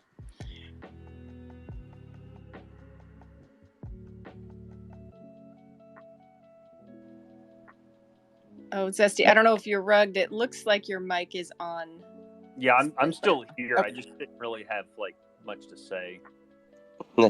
On that note, I would like to welcome Peanut Butter up to the speaker panel. I see your hand is up. I know your hand went up first, Meta DJ, but I thought I'd welcome PB first, and then we can pass it over to you. Hey, thanks. I just had a couple things to say on the subject real quick, so I'll try to be quick. Appreciate it, Sinful, and sorry for the delay, Meta DJ, much love. I just wanted to say about what you were saying a few moments ago about people's different computers and understanding why they're running, some run better than others and stuff like that. Decentraland does have like a recommended computer specs page.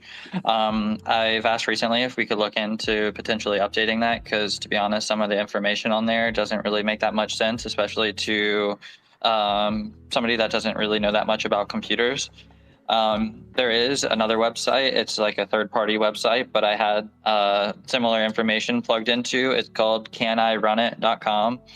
I'm pretty sure it's .com. If you just type in "can I run it," like all one word, and then go on that website and then look up Decentraland. The Decentraland specs will be on there. It'll download like a little thing, so it scans like your computer specs, but then it'll just give you like green checks or like red X, depending on if your like graphics card or if your CPU meets the minimum or the recommended spec. So it's a really easy way for somebody who doesn't know about their computer parts to be able to see if their computer will handle Decentraland. So something I'd recommend checking out there. Also, if anybody's ever interested in upgrading their computer or building a new one, which is totally what I would recommend doing, I'm always a nerd at looking at like PC deals and finding like good deals and specs and parts and stuff like that. So if it's something you're unfamiliar with and you ever want anybody to talk to about it, feel free to reach out and I'll try to help out. But building a PC is definitely the best way to go, and it's a really fun experience. You could like learn about the different parts, and then you could upgrade over time, so you don't have to like buy a new computer every time that like your graphics card gets outdated, or if you want to like add some more RAM, or like like my computer now, like the only thing that I've had in it for a long time is like my power supply. I've used this same power supply in like 5 different computer builds, and then I'll just like swap stuff over, and then sometimes I'll get like a different motherboard if I want to upgrade like my CPU, and then I'll get like, a little bit more RAM whenever like, I wanted like some RGB RAM, so I bought like faster RAM and stuff like that. And if you know how to do it, it's fun, and you could also save a lot of money doing it yourself. So there's tons of resources out there, and it's really not as overwhelming as it seems. Like if you know how to like use a screwdriver and like plug in wires, like you'll be able to figure it out. So I definitely recommend checking that out for sure and going that route if you look to upgrade. Can you do that with laptops or only PCs? Mainly just like a PC and a PC case, but you could upgrade laptop parts. Like you could add in more RAM, for example, or people will like change out the hard drive. Like if you have like a slow hard drive, you could add like a faster solid state like laptop hard drive, which will like help make it faster. There's a few things you could do to laptops, but it's not as easy as like a PC and like a PC case. Could you change like an i7 to an i9 on a laptop? Potentially, depending on the laptop motherboard, you'd have to see if it has like the same chipset and if it would support it. But on most like desktop computers, you could do that with certain ones. So I would imagine you could do the same thing in laptops. I've had like a laptop where the processor burnt out before, and I like swapped it with like the same processor. But I never like upgraded one on a laptop. But I would imagine it's possible, but depending on the limitations of the motherboard you're putting it into. Okay, thanks. Hey PB, what are your thoughts on DCL Curation's $1,000 build? Oh, I think that was a really awesome guide to just show people that they don't have to spend $3,000 on a computer to be able to get a decent frame rate. What he did was really cool with that. I know like Odd Job did something similar with a little bit even lower budget build. Like if you're able to put it together, you could really like save your budget and get like affordable parts and then upgrade over time. But doing it strategically is ideal, because if you want to get the right parts where it makes sense to where you replace things easily in the future without having to replace too many things. So if you do it right and you kind of plan into getting the right parts, you could really get like a cheap PC and then like casually upgrade it whenever you're like able to. I love that you mentioned Odd Job, because he's been fafoing it up with trying to put together a PC, or at least last week, I believe, on Friday he was working on that. It's I like to see the different aspects of like content that we can like fafo with in the Discord. So definitely like broadens the perspective of like what we can just fuck around with together. So just a quick reset of the room. Make sure to like and retweet, tell your friends about us. If you have any questions, just feel free to come up to speak, or any topics or would like to add on to the conversation, you're more than welcome. I'll pass it over to Meta DJ.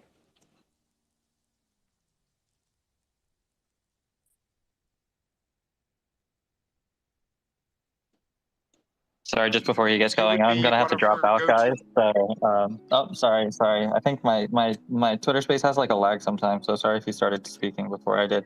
I was just gonna say that I have to drop out. I just wanted to jump up and say hey and add in a couple things. But much love, everybody. I will join back in shortly if I can. Thank you, PB. Thank you. Bye-bye. Take care, PB. Well, I'll say this as you're hopping down. Mariana was saying that PB would be one of her go-to sources for making a DCL build. So you're building a reputation, PB. That's awesome. Curious about All Job. I heard about DCL Creations. I was actually there when he was testing it out. Trax was doing a set. So super cool stuff. I'm a Mac user. It's just the workflow that works best for me from the DJ side of things. I have a souped up Mac. Like, it's a relatively new one with the proprietary M1 Pro chip. I would say my performance though is very volatile. I'm sure we all could relate with that with DCL regardless of what you use, but for sure as a Mac user, I'm curious if anyone else here is a Mac user, or especially an M based, like the new proprietary Mac based chipped M users, because I'm curious, like, where that stands in priority for development. I know Mac isn't typically known for gaming, so I'm kind of there with Kinessa, where I literally almost last weekend bought a dedicated metaverse laptop that would be Windows based, more gaming oriented, where that's where I'll be in DCL, and then my Mac will be where I DJ, and then I'll use a capture card, just kind of connect all the dots together and have the 6 million monitors like you, Kinessa, and live in ADHD paradise.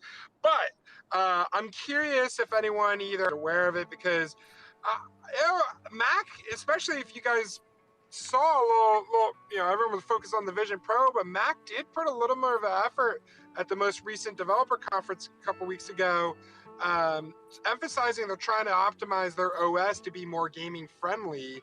And I think the metaverse would be a good place to feel at home with Mac, because it's a very creative space, and Mac is a very creative platform, granted. And I'm going to try and avoid us going into a spiral of Apple and its presence in the metaverse, although that's a great conversation to have.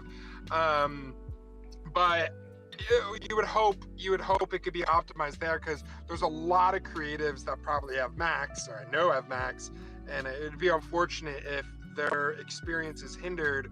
Like, my biggest fear is that I'm going to onboard individuals into the metaverse, and the first experience is just going to be a technical mess, and then they're intimidated and torn back. Right now, when I'm not streaming and performing, performance is fine to good, sometimes awful, but mostly fine to good. When I stream, usually I can cook my breakfast on the surface of my keyboard and have sunny side up eggs with the vibes in Decentraland. So curious what you guys think about Mac. Hopefully it gets some love, but I know, especially with the M chips, it's a matter of development specific for that hardware.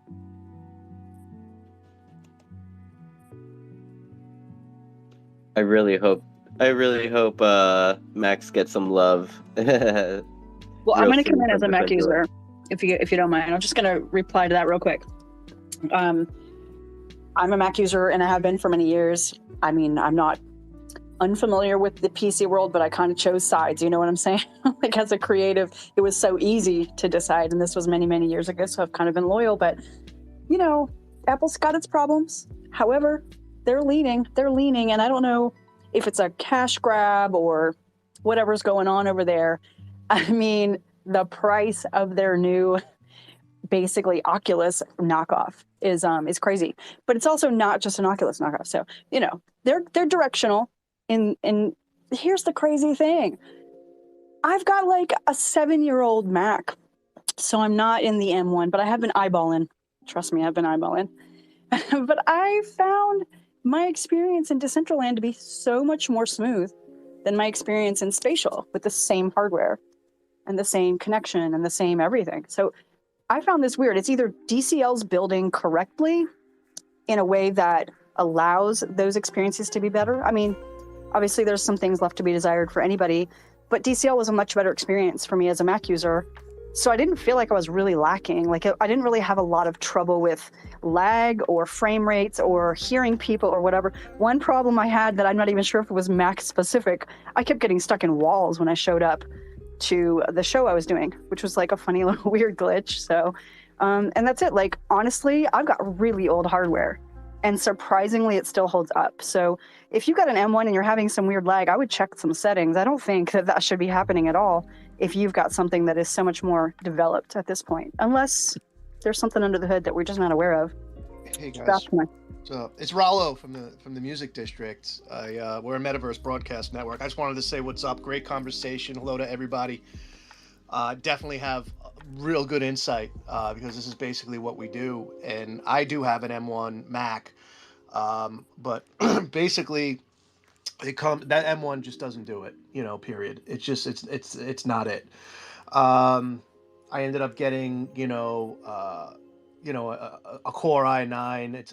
It's a monster. I have an RTX 3070 Ti laptop. And essentially what it comes down to, obviously processing, but how many applications that you could run. So when you are in Decentraland or Spatial or whatever metaverse that you're in, it's the amount of applications that are running. So if you're in Decentraland, the one-to-one experience is good, but if you're trying to bring an experience to someone else through like a broadcast, well, then you're going to have a lot more power, and that power comes with a big price tag.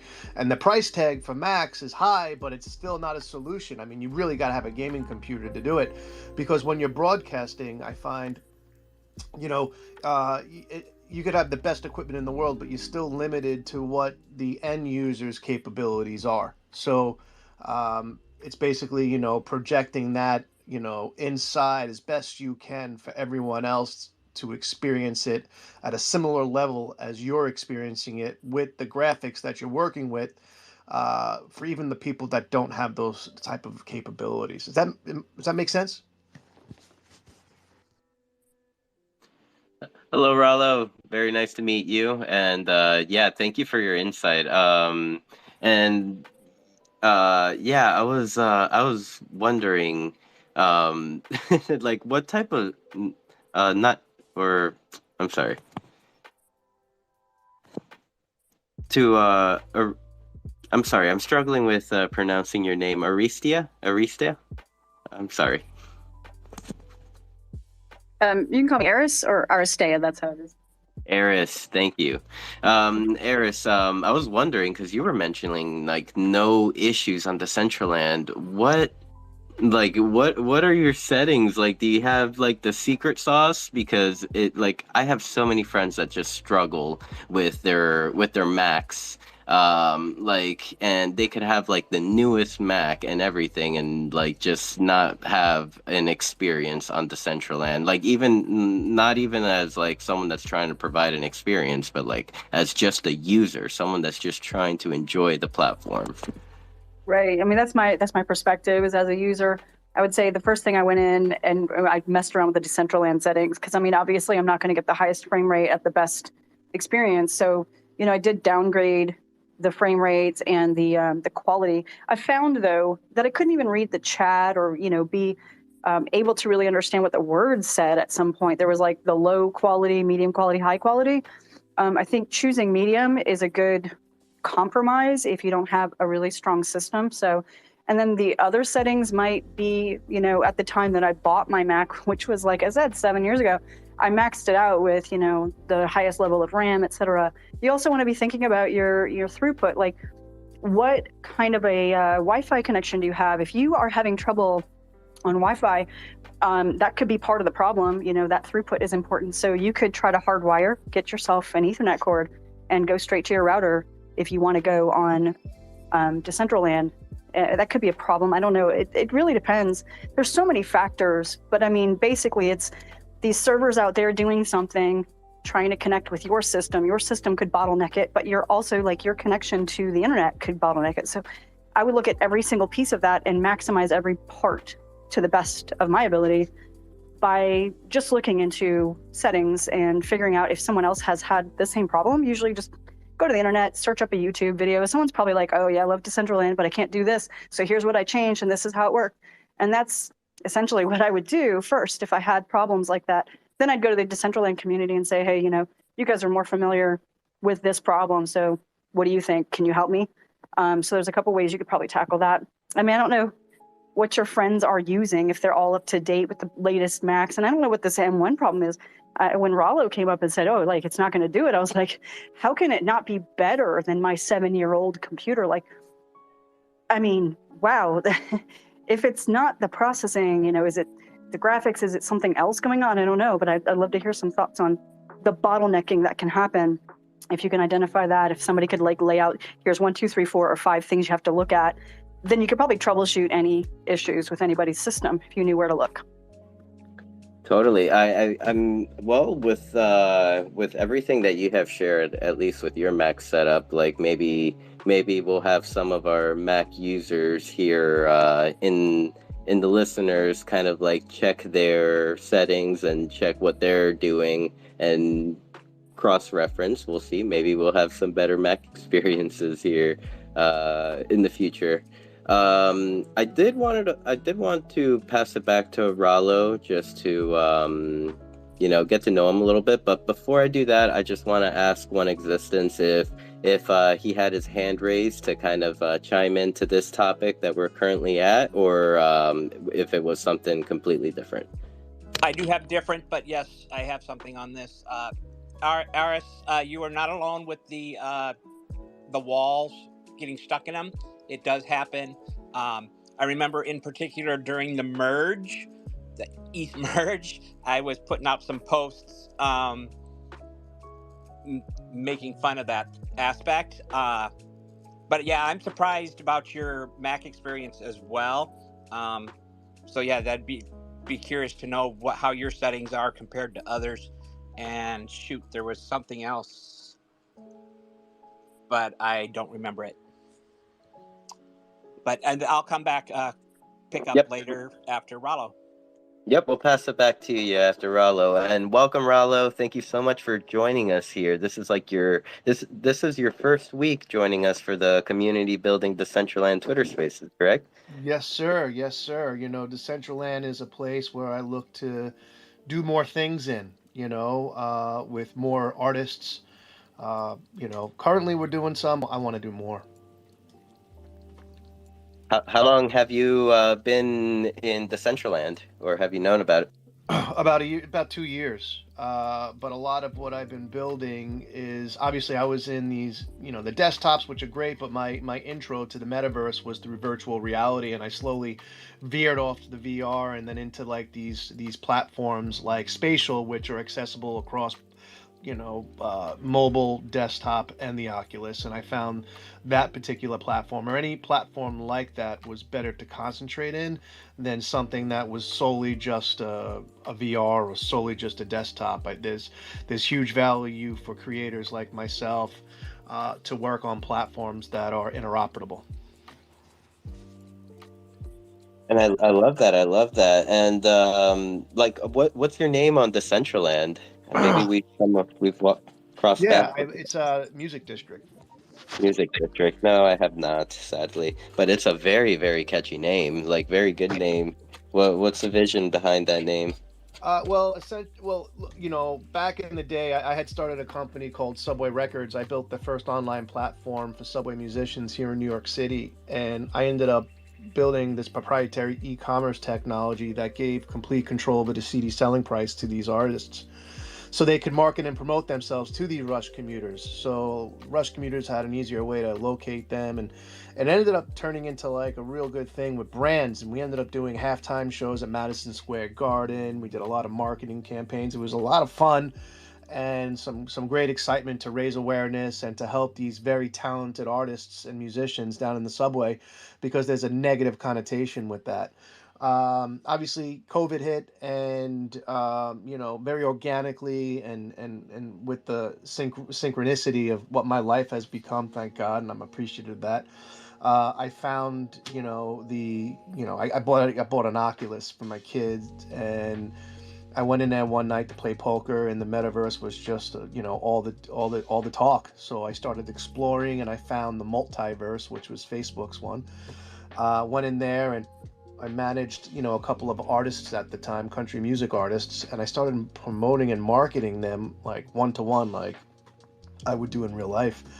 And I was just like, this is not it. This is just not the way to do it. And so I created the music district. I find that there's a lot more power in marketing when, based on the degrees of which somebody is speaking positively about you. So it's like you can't speak great about yourself. It's a douchey thing to do. Nobody cares, right? But if you have 4 or 5 people, sharing their experience of you with others, it weighs more. It's like name dropping in Web3 is what it's all about, right? It's our digital identity, it's our digital reputation. So I started building the music district and promoting artists that way, and doing live stream events inside of the metaverse for the community that I was starting to build.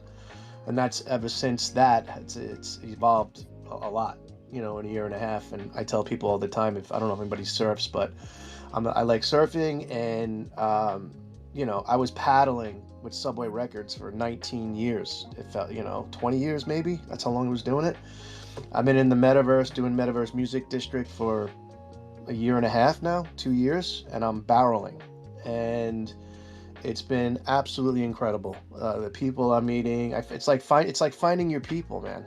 That's what it is. You're finding your people that vibe with you. And so we become sort of we are an agnostic Web3 music community project, and we're expanding and enhancing the reach and the awareness of our artists and our partnerships through the interoperable broadcasting of live stream shows that are taking place inside of the metaverse. So for example, I would go into Decentraland for a live stream event. I would broadcast that live stream event from inside Decentraland, and then I would broadcast that out across Twitter, YouTube, Facebook, TikTok, with a link, right, that people could then jump into that event. So my big thing is building not only the community. I don't want to build the community from the inside. I want to bring the community from the outside. That's where a lot of, and why I'm doing it, because I just can't speak about, the metaverse to somebody who doesn't know it. You have to show it to them for them to understand it. And I feel broadcasting and what I'm doing is not only helping me, but it's helping everybody I'm working with. Well, I mean, I will jump in and say, as someone that kind of almost does like similar things, like broadcasting to to other platforms as well. Like, I am bullish. I'm bullish. Good thoughts. I'm happy to see that there's someone out there that sees the vision. Let's go. And even like to like for you, kind of like for whatever musical network you may have, like Decentraland might be something beneficial for them. I personally don't think I've been to any of the shows yet, or I don't know, I may have missed them, but but yeah, like seems like Decentraland, if the artist is like genuine and really understands like the concept and or understands like what we're doing and what community is, like usually musicians, DJs, artists are very well accepted, and that's what it's all about, building a community. Yep. It's all about, and I would say a lot of my performance or a lot of my streaming right now, up until recently, we just became the exclusive broadcast partner for the Mix platform, which is a music and entertainment metaverse that's invite only at the moment. But the majority of what we're broadcasting from is from Spatial, because of the the mobile access, because at events, because I'm not only doing this in the metaverse, I kind of find that it's like almost like a virtual vision board for me, it's turning out to be. And what's happening in the metaverse is now happening for me in real life. And we now have three spots in New York City, and I just started a comedy brigade, because I feel like I needed to break up the music with some comedy, laughter, so it's just not music all the time. And we have our first event on this 22nd for Pride event, and we got some Netflix comedians there, and it's really just building and learning every single second of the day. And I didn't go to school for this stuff, so from using the right computers to the processing, and yes, it's all about processing, and that's where it gets very expensive. To just how to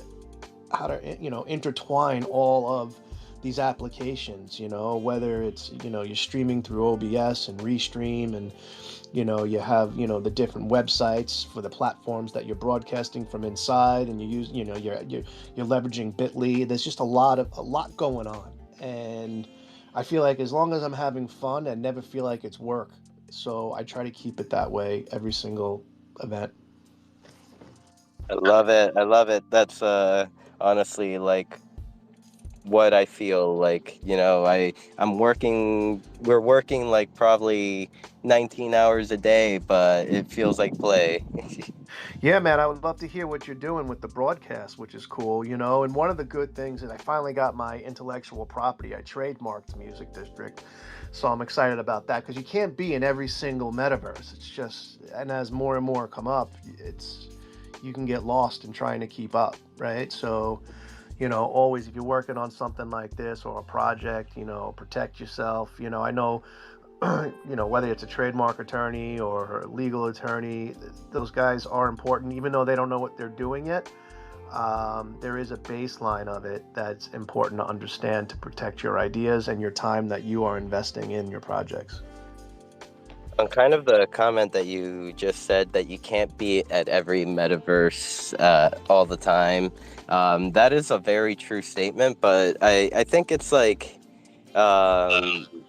you have to kind of consider perhaps even like picking one as your home base, that is your home where your shows happen or your events happen, but then kind of like, always being open enough to explore other spaces, meet new people from those spaces, and kind of, commingle or intertwined communities in a way. 100%. Yeah, that's why we're interoperable. I mean, I don't necessarily. I go wherever my artists are. So, you know, it doesn't matter to me. I mean, I'm all about the music and the people, and whatever platform that say somebody is on, I'll be there. You know. But yeah, I agree. You know, to say, you know, one of the things I mentioned about Mix is that's a virtual reality metaverse, but I'm going to be able to broadcast that out, you know, to say my YouTube from inside of Mix. That live stream will be, you know, shared across multiple metaverses. So the link that I actually send people to will be going to whatever partner site that I'm working with. It can go to Decentraland. You can go to Spatial. It can go to any metaverse we direct anybody to go to sort of experience that event in a metaverse that with somebody without a VR, you know, can't access. Love it. I'll pass it over to One Existence. I think your hand went up as Rollo was speaking. Did you have a question for him? Well, I'm gonna something I have. One of my other topics is he might be interested in. So, but I remembered what I wanted to say. One of the other things I wanted to say is we were working on a project for the MIDI Punks DJs. Anybody familiar? They did a huge collab song with everybody and video. But we started in Spatial filming. We went to On Cyber. We filmed some, and then I brought them to Decentraland. And out of the 3, Decentraland was the worst experience ever, unfortunately. So they have. I know they're always working behind the scenes, but that is just something they have got to get taken care of, I think, in my opinion. But I don't know if it was all. I don't think it was all Macs, so that wasn't the problem. I had problems myself with scenes loading and just it wasn't very good. So fortunately, people had been there before, so it wasn't. It might have been the first time for a couple, but yeah. And then I want to throw out. I have my issue 3 of Metaverse Chronicles coming out. I revisited an interview I did with Coke Smush that I had submitted to Unversed, which they denied, but I expanded on that, and I have that coming out today. And then I wanted to mention that some of you know I had been very excited and was working with some people on hopefully creating Decentraland the musical. People got caught up in the hype. It was exciting. It was for me too. But they came to realize that their schedule just does not permit the time necessary. But I would hate to see it die completely. Lolo, I had reached out to her about possibly doing. I told she's a great singer. I reached out to her and NFT Bubblegum. They still would love to see it happen. If there's people that want to work on this, I'm more than happy to do so as well. But right now, unless that happens, it is on hold. So, I mean, what are kind of like the barriers there? Like, okay, I understand the time zone differences, but like, was the vision to like do it live in a way? Because like, it can still kind of be brought to life through a pre-recorded version. Like, you know, all of you get together and do this performance for one, or like even probably could even be edited to like the next person. You never know. You know, because since all of this is digital, and kind of like bring it to life. Well, I don't know what their vision was. I had a playwright, somebody who had been wanting to write a musical, their first musical.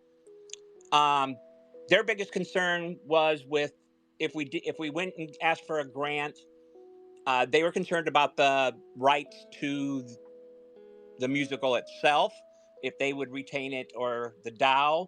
I said we could certainly ask, and I said we could possibly even put it in as part of the DAO grant that the DAO was if they wanted to, they would include a purchase of the playwright. But since it's maybe stopped at that point, they also had kind of an idea for a script and some musical tunes already in their head, which they did say they would send me a little bit of what they had envisioned on that. But the coolest thing, one of the coolest things they were thinking about doing was they had a room where they could do a set and do a portion. I don't know how big. I was envisioning it as a smaller portion of it in real life as well. But otherwise, yeah, I don't see why it could not all be pre-recorded. It sounds like, I mean, I think something at this scale, like, I love biting off more than I can chew. I don't think I do anything unless I totally overwhelm myself with like the scope and the sequence of what I'm doing. But it you know, it takes a team. It takes a big production team, and I think that, like, you know, unfortunately you're up against a big challenge if you're bringing together, you know, the talent and people that have never worked together on a team before, like this group of individuals. I mean, I think, like, we learned with the CBD, you know, event that we just planned recently, like, we learned a lot about each other and how, you know, our strengths and weaknesses, how to communicate across, you know, international time zones. And so I think, like, you've got a big challenge there, but I think it's totally doable if you're, you know, but, like, you need, you know, you've got some problems to solve. Like, I did something similar many years ago. I created with Webkins the entire, like, Nutcracker story, and worked with like 11 people and just did still images. I didn't do moving images, but it was it takes a director. It takes somebody that it has a vision to create that. And so, like, whether you are the director or you have other people who kind of have that big role, I think that you know, it's daunting, but the best things are daunting. If it's not daunting, you know, in my opinion, then maybe it's not worth doing. But and that's what I think one of these people realized is, I mean, they loved the idea, they were excited about it, and the more they thought about it, the more they're like, oh my gosh, I'll start neglecting other things if I do this. And so they had to step aside, and I completely understand that. I do. So yeah, another one that I did the entire story of Narnia in Webkins, and that took me a year to do. And, like, so whatever it is, maybe just you know, think about, like, put your timeline on paper. What do you need to do? What do you want to do? And then, like, kill the things that you want to do but you can't find a way to execute, or just, you know, make it a more, like, long-term project. Maybe. I don't know. I've even considered if can get one act or one scene together just to see how that plays out would be kind of cool too.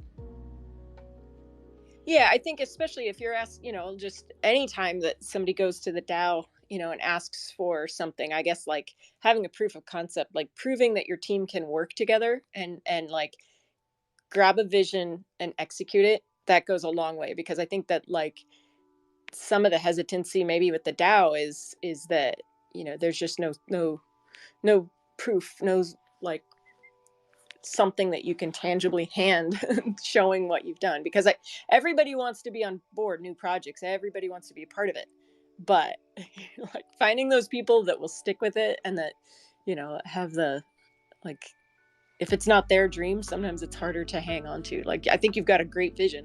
I think it's just you got a lot of unknown challenges just to work out. Yeah, and Oh shoot, I forgot what I was going to say. Oh, I'll remember it, but probably too late. Anyway.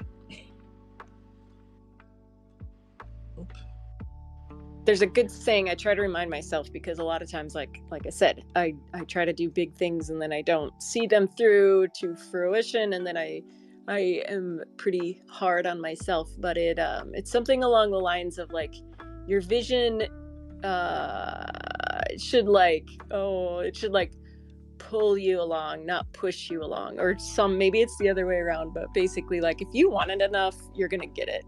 Existence, like, if it's your passion, if that's your drive, if that's what you're supposed to do, like, that's why right now I'm like trying to figure out, I want to say yes to everybody. I want to say yes to every project that I hear about, but in reality, then that's gonna slow down the progress of the things that I really want to see happen. And so you got to just figure out, like, how you make that happen. But I'm confident in you'll figure it out. You'll get your team. Yeah, so if there are people in this room that are interested and would like to discuss it any further too, I'd be happy to talk with you and see if we think it's feasible, possible, or what. So Yeah.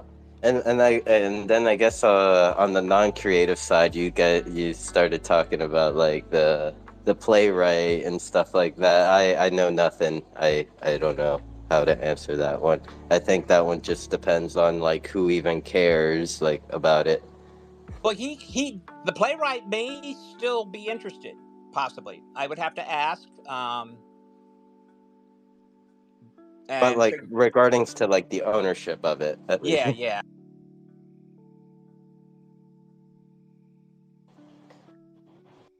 Because I did mention, because like on the tech side, they like the DAO, and in one category they require it, I believe, for the code to be open sourced.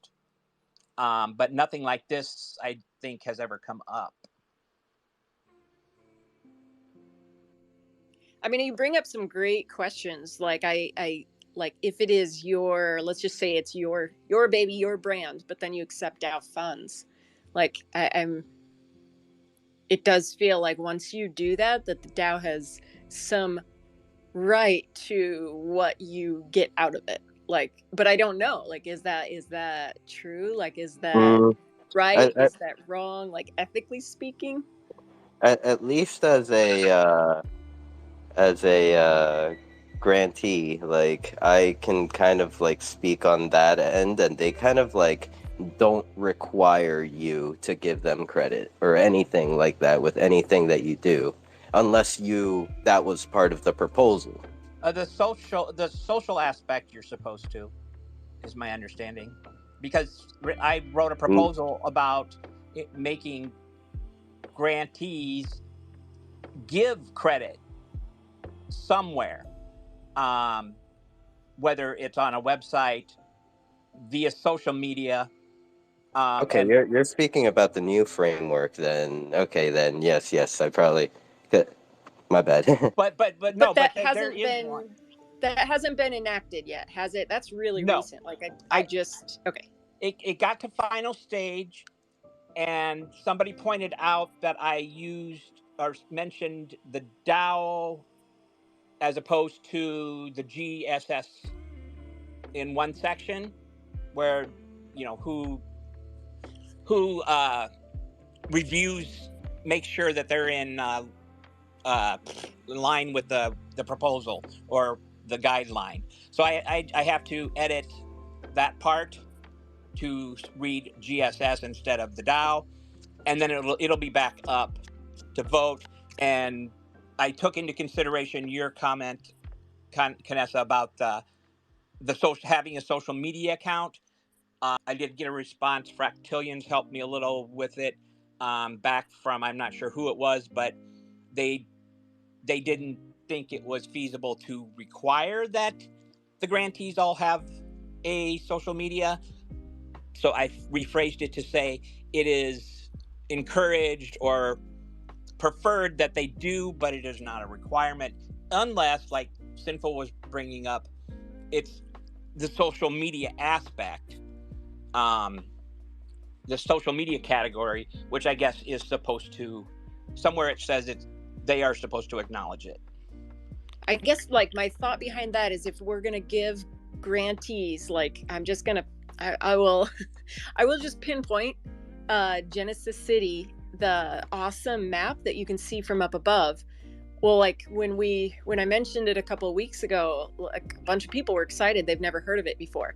And I'm thinking in my head, why are we giving $70,000 to a project who isn't going to self-promote? Like, aren't we our best promoters of our own projects? So then, like, why are we even funding it if people don't know about it? And that one specifically could be hopefully in the future integrated into Decentraland, like the framework where you would access that through Decentraland. But it really brought it up, like right in front of my face, of like, wow, people should not have been hearing about that for the first time from me mentioning it. It should be like in our vocabulary. It should be out there on like I don't know, maybe Decentraland needs to be tweeting about it, like, hey, this is our spotlight creator of the week, and like, this is what you can do with this map. Like we should, I mean, this is just me, but like, we shouldn't be funding projects that just work in the shadows and that a couple people utilize and use. Like, it needs to be like, if every project that got DAO funds was actively promoting it, like even just one tweet a month, or gosh, what if it was one a week? It doesn't have to be a huge social marketing campaign, but I mean, some of us are out here hustling, like trying to, like shine the light on the projects that other people are doing. And I feel like it would be not that big of an ask to ask these projects, if you're going to accept money, then you're going to accept the responsibility of sharing your project with the world, because that ultimately, hopefully, will get more users. And I'm with you 100% on that. That's exactly why I thought about or started the proposal to begin with. And yeah, I myself, I think I didn't even know it. No, I had heard about it, but I've never actually explored it. And I probably would have voted no, because they came back for another grant. And I think I've been proposing or putting this in questions, asking them people questions. So this means you'll be back again for another one after whatever time frame of the they have for the roadmap, and are people exploring becoming self-sustainable. This is the same with games. They keep coming back, but I also know at this point in time, it's hard for them to probably find an alternative to bring in money when we don't have the people coming in. But yeah, and it's going to be hard for even our best games to be self-sustaining right now. But it's also like a place like Genesis City, the map, like there is no way for that to be self-sustaining. So they're going to have to depend on a grant to to keep going and keep growing. Or maybe it just gets to a point where it's like, this is the best we can do. Now we need like $5,000 a year just to maintain it. So there's exactly, not sure. Exactly. And that was my thought. But you mentioned Decentraland tweeting out about it. So maybe actually the DAO should be doing it. And the only reason I say that is because currently there's this.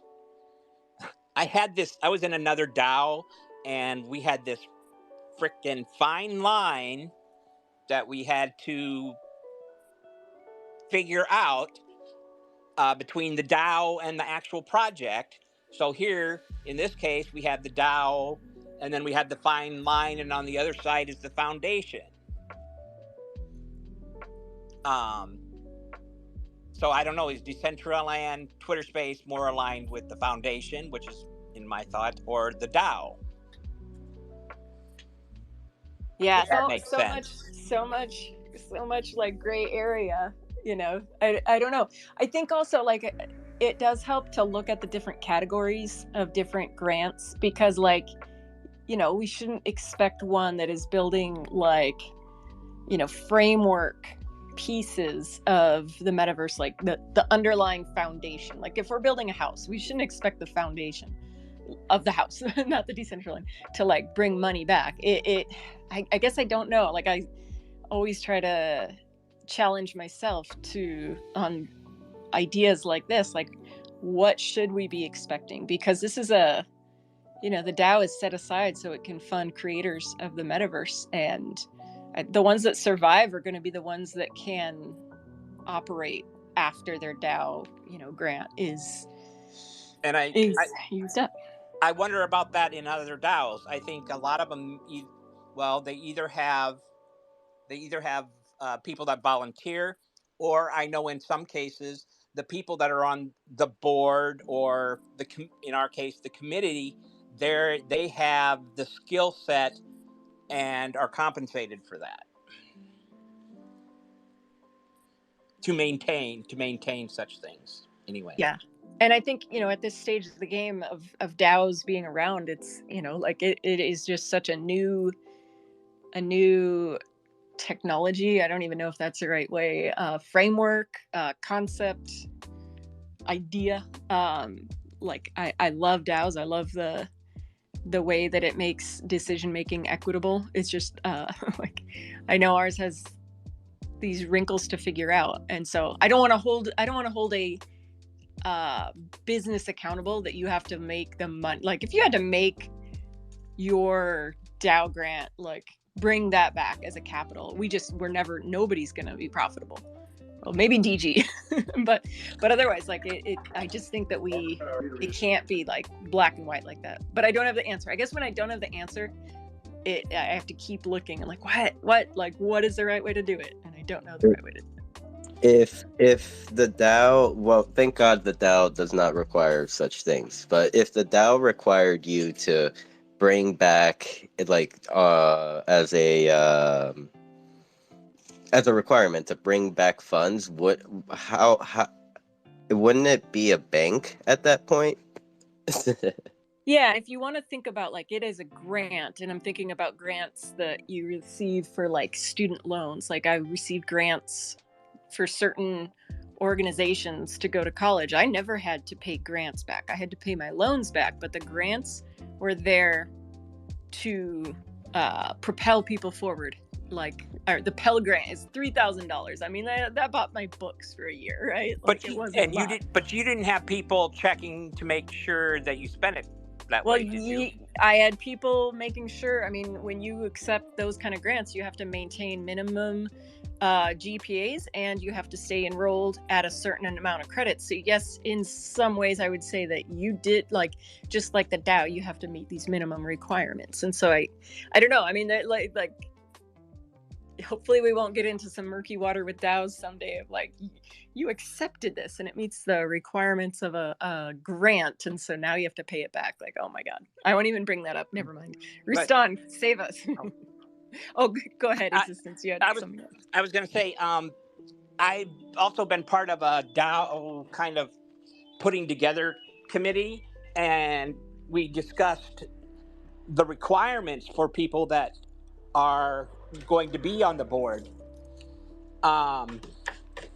as far as skill sets, and because thought that was kind of important that the people that are there should be somebody who has some tech knowledge. There's somebody who should have some marketing knowledge. There's somebody that should have some legal knowledge, and somebody who can also be in charge of the social media aspect. So I'm kind of surprised we don't have something like that, especially the legal. I think that's something we really should be looking into more. My guess is that is probably why it is easier and just more efficient to have a legal team that everything goes through, rather than hire your own specific lawyers for this specific purpose. I'm sure that they pay an entire legal team, you know, everything that has to like when Coca-Cola comes along and wants to have their name on a wearable sweater, like the trademark has to go through the legal team. So that would be my guess, is that if, oh my gosh, I don't know if I would take that role. If I was the legal like liaison on the DAO, I think that'd be too much burden for one person. I just being a background, you know, has some legal knowledge. I'm not saying they would be our lawyer, so to speak, but they could advise on that type of stuff. They would be the ones to speak up and say, well, you know, there could be some legal ramifications. Yeah, definitely. I hear you. And Rustan, you came up. Welcome. How are you today? Hey everyone. Yeah, all the DAO talk. I just wanted to bring up Unknower's proposal. With like everything I've been doing the past few months, diving into HyperFi and stuff, it's made me privy to some like amazing developers in the metaverse world. We have one in here right now, MetaMike, chilling in this space, which is great to see MetaMike participating in the Decentraland space. But like, you know, before HyperFi, I was always wondering, how can we get top quality devs into Decentraland to build in Decentraland?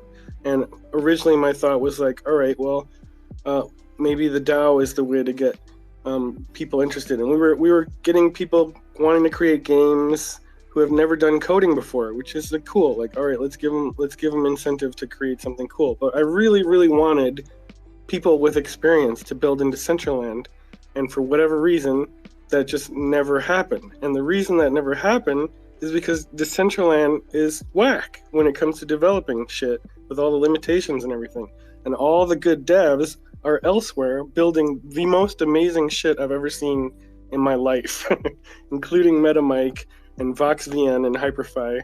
And they don't want to build in Decentraland because of the limitations. You know, so we have here Unknower, who, in my opinion, is the greatest developer that I've seen building in Decentraland in the last 2 years, asking for a proposal to help improve Decentraland.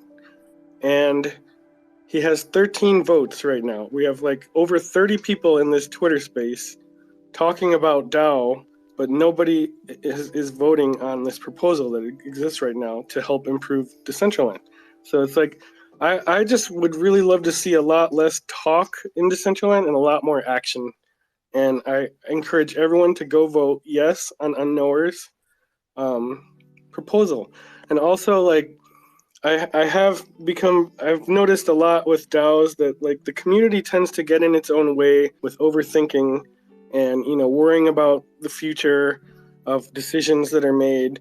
But for me, it's like, you know, the metaverse, NFTs, all these bad words that the mainstream sees,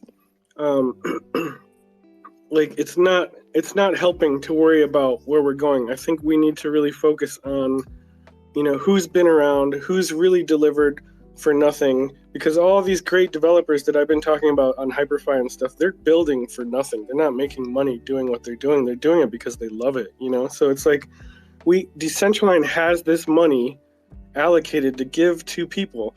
And if someone like Unknower could really use that to help them produce these things, give him the damn money, you know? Like, give him the money. Give Nicky Fuego whatever Nicky Fuego needs. Give Dr. Drip whatever he needs. Anybody who's ever done, if Doki asked for a grant proposal for anything, give it to Doki, you know? Like, there should be no question about it. That's the way I've always approached the DAO, and I wish more people would look at it that way, because it's like, who knows where we'll be in 2 years, and withholding funds because of some weird issue that you think may come about in 2 years, like, let's just go for it and make the votes and put these things out and stop coming up with crazy reasons to vote no, and just like, let's do this, man. Let's get this stuff done, which, you know, maybe Unknower can come up and talk about a little bit, but I feel like this is an important proposal right now for Unknower, for Decentraland, and we should be talking about that today. Thank you, Rustan. Oh, go ahead. Rustan's the best at like advocating for his friends. This is not the first time Rustan has come up here and been like, here, and I'm gonna bring them up on stage, and here's my friends. So that's we're lucky to have you, Rustan. Thank you, Rustan. you encouraged me to come up and give my spiel today, I guess. I obviously appreciate everything you have to say. I do think some people told me they were having trouble voting today because the DAO was glitching or something. So I definitely don't hold it against anybody who's in here listening to this space and hasn't voted yet. And so far it's at 100% votes yes, and I'm the only one who's abstained, so I'm not too upset. But I'm here if anybody wants to ask any questions or just talk about virtual land manager in general. Dude, thank you for coming up. I like how Rustak came up here. He's like, "I'm nowhere," and then he's like, "Bye." He's like, "Yeah." Yeah, definitely. I think like earlier in this space, the Dow gods like listened to me be like, I'm trying to vote for a knower's proposal, but it's not letting me. Where's my VP? And then like all of a sudden it started working. I think someone's listening. I think there's a spy among us. But either way, welcome a knower. Thank you for thank you for coming up. And dude, I mean, like, I'm so happy that you kind of did decide to kind of go this route and ask for what you need to develop cool shit for Decentraland. So yeah, it was kind of a big step for me to even, I guess, get to a place where I felt worthy of asking, which it's kind of ironic hearing Rustan say, like, kind of use me as a prime example of why we should just fund people in Decentraland who are doing cool stuff, because I feel like I'm going to end up doing this whether I get the money or not. I'll probably just go through a short period of spite and then end up like doing it in Hyperfy first and then come back or something. But ultimately, like, my goal is to kind of connect every metaverse and make it easier for everybody, because I feel like part of the barrier is that we're all kind of siloed in our own little communities, and everybody's kind of afraid of what the barrier is to go into another one. I know, at least for me, that's part of the problem. So my goal is to kind of use myself if I have to. Sorry, what was that? I said I'll find a way to fund the project myself if I have to. Thanks, 13. Nowhere. I had problems with my Twitch and stuff on Monday when you were on Beyond the NFTs, so I got like a little of your backstory, and then I caught the tail end. But for like, if those of us like me in the room that don't know what your proposal, like I'm having laptop issues, so I haven't been online as much. Can you give us like a skeleton outline of what your proposal is about? Sure. So essentially, I've been building Virtual Land Manager for about the last year or so, just out of my own costs, paying for everything myself, doing all the work myself, while I'm holding down a full-time job, and also kind of helping people out with coding stuff in Decentraland. And kind of the purpose of this tool is to allow people to have things like scene analytics, so they can see how many people are coming to their events, be able to move things around and scale things up and rotate things, hide things, and show things in real time without having to redeploy their scene. To be able to easily configure dynamic video screens where they can switch between a live stream or like a playlist of pre-recorded content. The ability to add images and NFTs, just place them in your scene, upload them to our content hosting service, and then you'll just be able to upload images and they just show up in your scene. You can create multiple instances so that the image's material is reused and isn't creating performance issues in your scene. And we also, our Virtual Land Manager also has a lot of more advanced kind of developer-friendly tools for people who are comfortable with a little bit of light coding but still want to have those controls in their scene. You can actually develop and create your own kind of dashboard controls within Virtual Land Manager. So you can create a toggle for a light, or like you can build out your own drop down to switch between different modes, different GLBs in your scene that you want to use.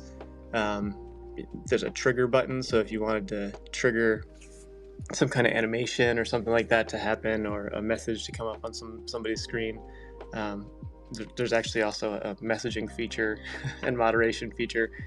There's just also events and giveaways. I've kind of built in the virtual land manager giveaway system into the website now, so you'll be able to go in there and tell virtual land manager a certain emote or wearable that you want to do a giveaway for, and just place like a wearable giveaway machine into your scene in real time. So with that capability, one of the things we're trying to do with the grant is what I'm calling the Great Decentraland Airdrop, and that's basically asking 25,000 from the DAO to cover 1 million wearable and emote airdrops to the community, and that's going to take the form of giving away 10,000 airdrop credits to 100 different creators, and anybody can claim less. So if some people end up claiming some fewer than 10,000, then that will give more creators the opportunity to claim even more.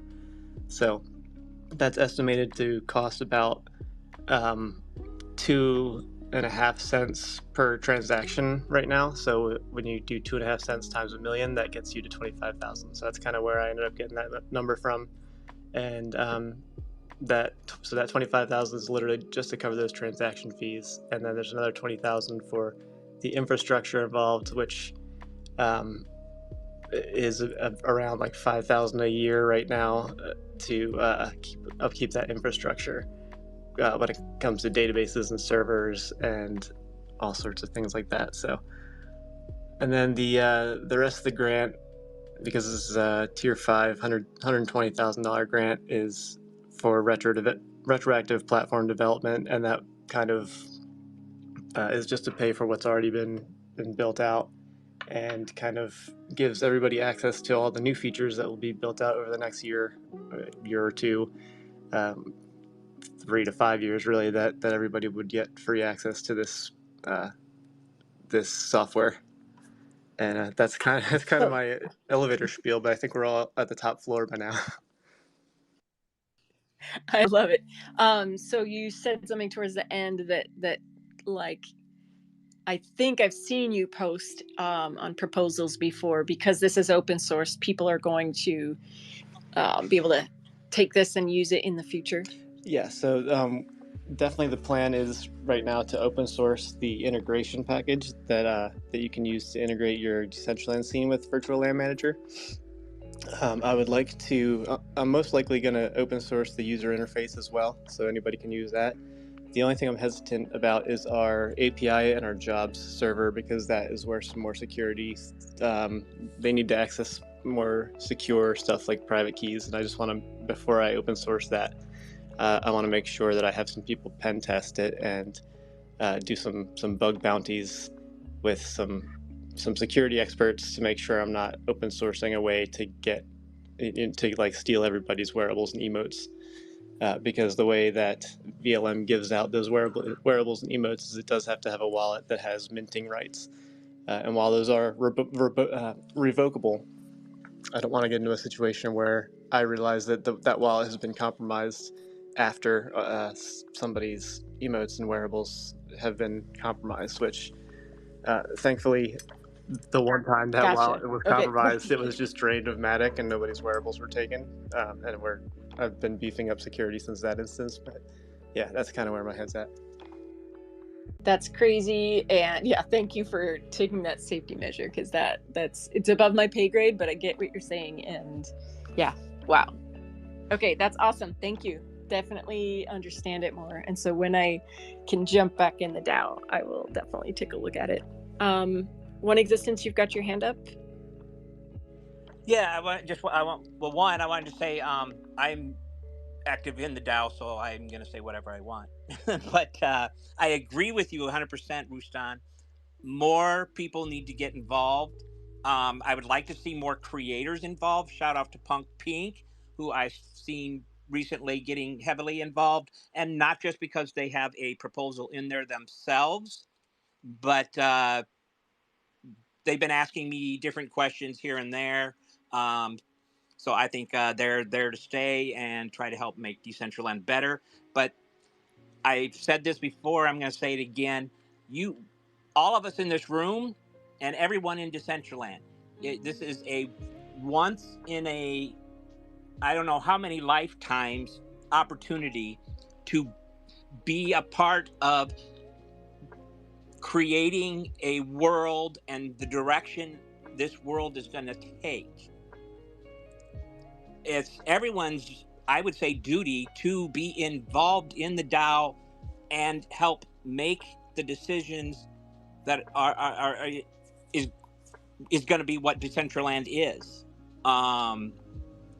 We need everybody's viewpoints. We need everybody's knowledge, and to help make the right decisions about these proposals or grants, especially that come through, and make Decentraland what we all hope and want it to be.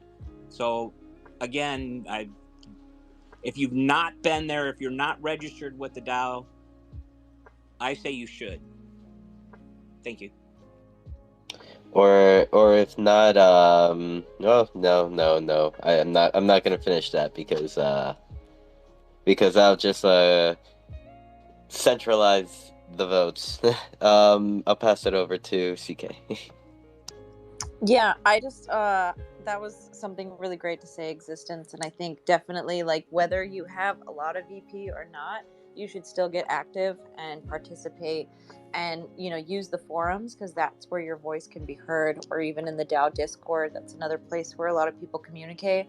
And you never know, if you apply for VP delegation, maybe one day you'll be delegated some VP and actually have more weight within that voting. So just get active, and just, if for nothing else, at least you're aware of what's going on with everything else in the grants. But I did want to jump up here and sort of jump on the VLM hype train, and just kind of share some sentiments as somebody who has been using the VLM, more specifically since Fashion Week, with Noah and I worked together on the Bubble World build, and he set up the VLM for that for me, so that way I wasn't always having to send him a bunch of stuff to update in the build, because it was like, oh, I redid this or I redid that, graphic wise. And so it really helped it to be able to, like, give me the power to update it myself. And now that I have more coding capabilities since that experience, I'm now able to go in and, like, see some of the things that he was talking about, where I can adjust some of the things and add some of my own coding in to affect the interface that I interact with through the browser. It's just been really awesome, and I just want to highlight that it's been a part of a bunch of big projects in the space. You've got others using it, so go to the proposal, read the comments, and formulate your own vote. But I've never said this before, but I endorse it. Thank you, CK. That's awesome. Super meaningful to me. And yeah, I'll do my one quick name drop, since CK mentioned all the kind of big names in Decentraland using it right now. So we recently onboarded Vroomway, and I know that's been helping Nikki out a whole lot. Dollhouse has been using it for quite some time now, since I think November or December of last year. Rustan was using it for the DJ Lights and Smoke at Casa Rustan, and we're going to get that set up as soon as VLM version 2 is ready and up and going. We'll probably get Rustan on board as soon as we can on that. And then just a number of events and giveaways that have been going on. Like if you ever got the Campfire Sit emote that was powered by VLM, the giveaway. The recent Mental Health Action Day emote, the Joy of Missing Out emote, that was also a VLM giveaway. Yeah, the list kind of goes on and on and on. You've probably interacted with VLM without even knowing it.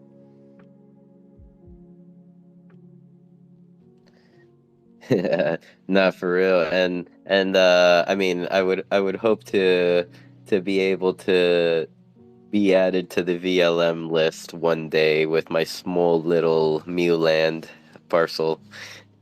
One is enough. That's all you need. Would like to welcome Dr. Drip to the speaker panel. How are you, my friend? Howdy, good morning. I just finished my lunch. I was listening earlier, but yeah, now that we're talking about VLM, those are my favorite three letters right now. I wanted to echo what CK was saying. I've been building with VLM for a little over a month now, and I wanted to talk about a little more than just voting for it. I do think that Unknower has really proved himself as a developer here. Starting this as a community project is really cool, especially when it started kind of privately for, was it the Samsung build?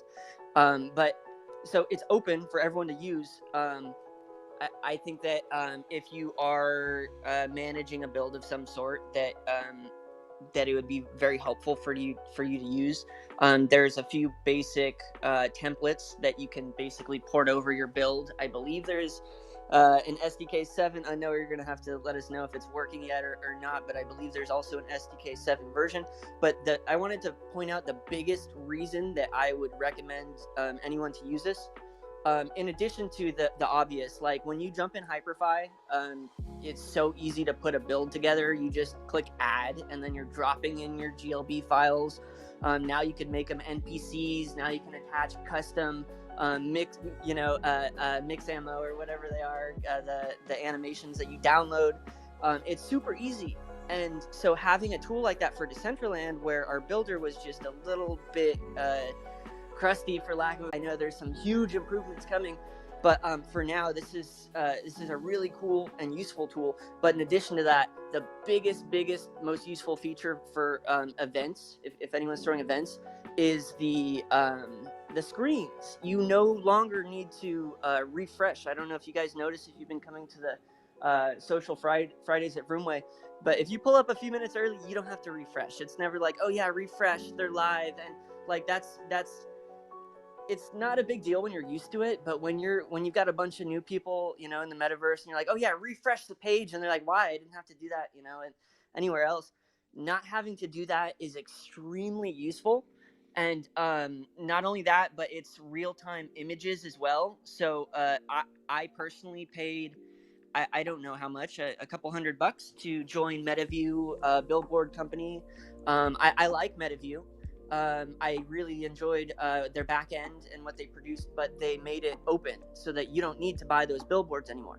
So I kind of had having an alternative to that platform, being able to run my own ads if I want to. Let's say that CK wants a banner up for whatever my show is that I'm doing for that week or whatever.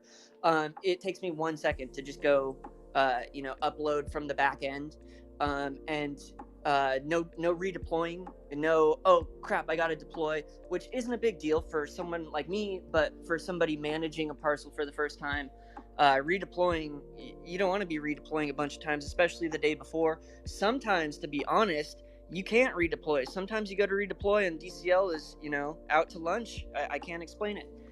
We've all seen it, but so yeah, sometimes there's outages, sometimes there's problems, and this kind of avoids all of that. So I just wanted to speak to the functionality as a user. I recommend everyone reach out to Unknower if you're managing a build, and I believe it's an open list. It's not even a closed thing anymore. But yeah. Yep, and soon you're going to be able to just put a little line of code in your scene.json file and log into VLM, and it'll just pop up there. That's the kind of the goal with V2 once it's ready, which really realistically should be by the end of the week, or definitely by the time this proposal is passed, which is I think it has 13 more days or something. But at this rate, it'll probably pass before then. I don't know. I don't want to get ahead of myself.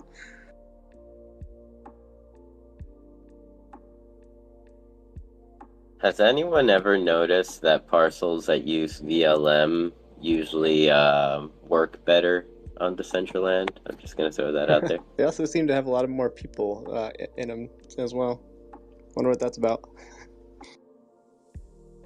Lots of emotes. Oh yeah, it's true. Well, probably because the most active parcels kind of got the inside scoop first. I was late. I'm probably the last one to join the VLM fam.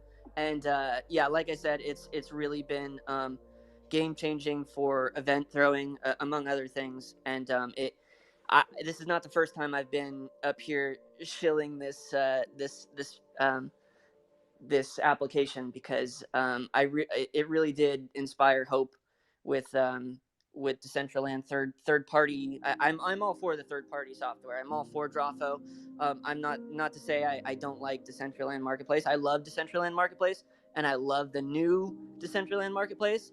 But yeah, I love to see third party applications coming up too, especially ones that are good.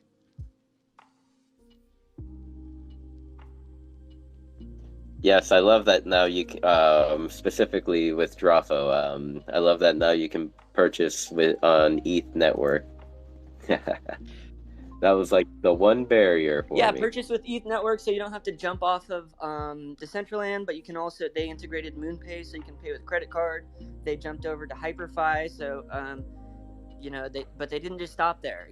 Interoperable is not just a word to them. They even went out and jumped into Union avatars, which I'm not even completely familiar with.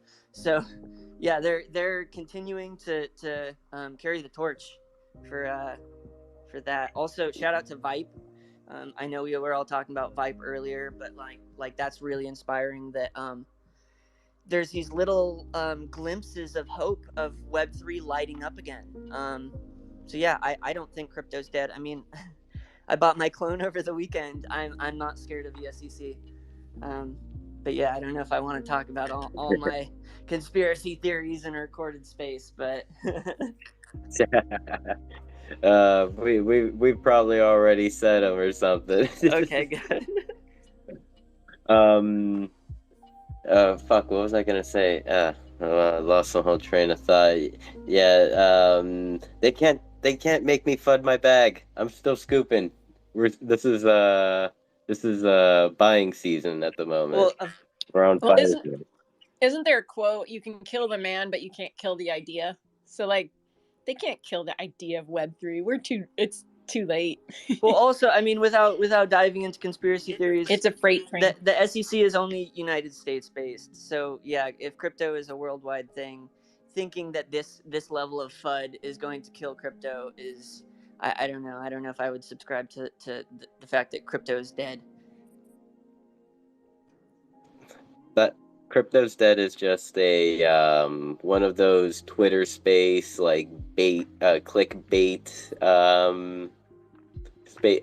titles, the ones that when you like see like crypto's dead and you like click on it, they're all like, it's just a bunch of like moon boys that have made their bags like what's up, we love crypto, they're talking everything crypto. And I think if you can remember where you were March 13th 2020, and you'll know what thinking that crypto is dying feels like. You're like, this is nothing. I got this. Well, we were hoping that Mana would drop one more time. I remember we were all saying like, oh, if it dropped to 30 cents, 35 cents, I'm going at it again.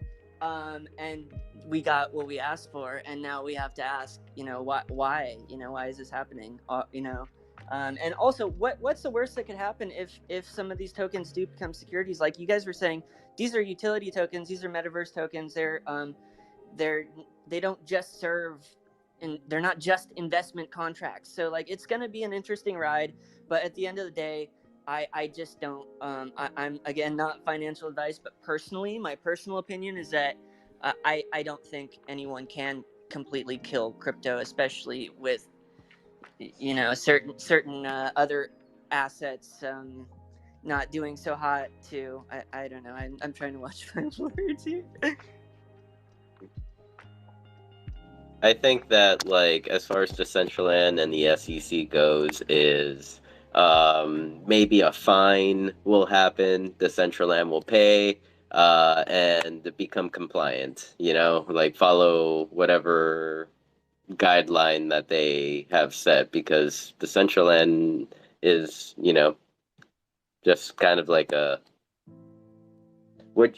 wow, man, I almost said a business, but we can't even like label it that. He's a thing. We're a commune. A collective. I don't know what we are.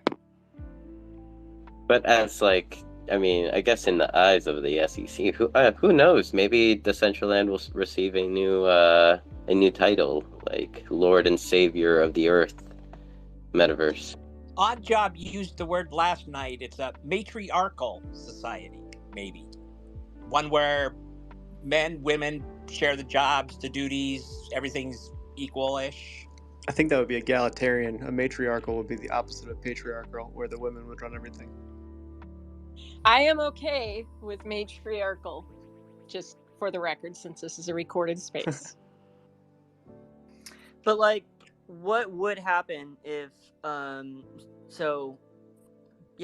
just say if. What would happen if mana became a security and so obviously the price might crash a little bit, it might go down. But then people like us that are still using it, obviously it all goes on sale for us, except for publishing wearables would cost more mana, although it'd still be $150. But then what? So we would go and buy Ethereum or Bitcoin and then swap it over somewhere for mana. Is that what that would look like? I mean, I'm a little bit curious. I would assume that it would be some type of like FTX or not FTX, fucking Fidelity shit. You can log into your Fidelity account and buy mana because it's a security. Yeah, sort of like a stock in a way. Yeah, that's interesting because Robinhood and all those other places would qualify for that, right? But yet yep.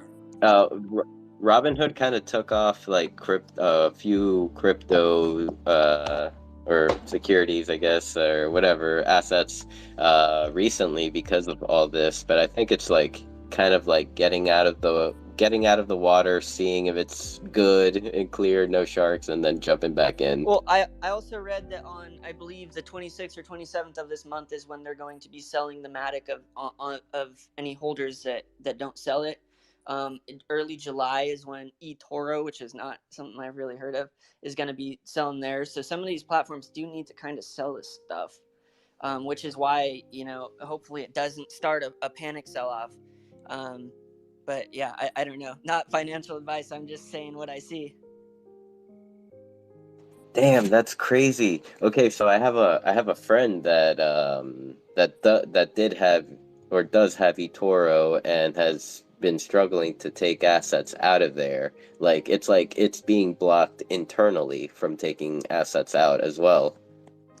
That should be somewhat illegal. Yeah, there's some other exchanges that have been having trouble recently. I think MEXC is another one I'm not super familiar with, but I believe a lot of these were pausing withdrawals and deposits until they figure this stuff out. But you said earlier the other three magic words of FTX, and that's another eyebrow raiser, because there's talks of FTX 2.0, the reboot coming, and I'm saying it now. There were a lot of political people on both sides that really liked FTX. So it wouldn't be. Some might argue that it's a little suspicious that these kinds of allegations are coming up now, when they're all hoping for something to happen later this year. Well, I hope that they. I had money in FTX and didn't get it out, and so I'm waiting to hear. Like, I get notices from them every once in a while, and just to kind of like update you on the status of getting that back. So that'll be interesting to see how that goes for people who had their crypto there, and hopefully get something back. Although it'll already be like a huge loss because they are going to give you back whatever your amount was on the date in November. And, it's already gone up significantly since then. So, yeah, keep us posted if you hear more about FTX too. I don't know if I can take more FTX. The conspiracy theories started flowing in my mind once Dr. Drip mentioned FTX too. Like I'm like over here thinking like, what if? And thank God this is recorded. Government, I'm on to you. What if? Just like the whole FTX stuff that happened was kind of like a move to remove Sam because they were done with him and put in someone that they do approve of to be CEO. And then I don't know, and keep the ball rolling, keep the government exchange ball rolling. I'm on to you, government.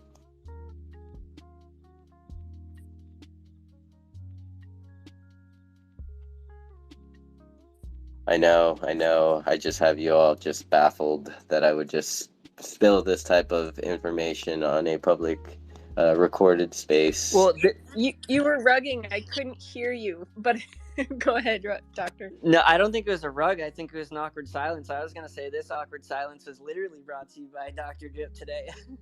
Brandon 10, Wisher Vodka. Where is Brandon? I miss him.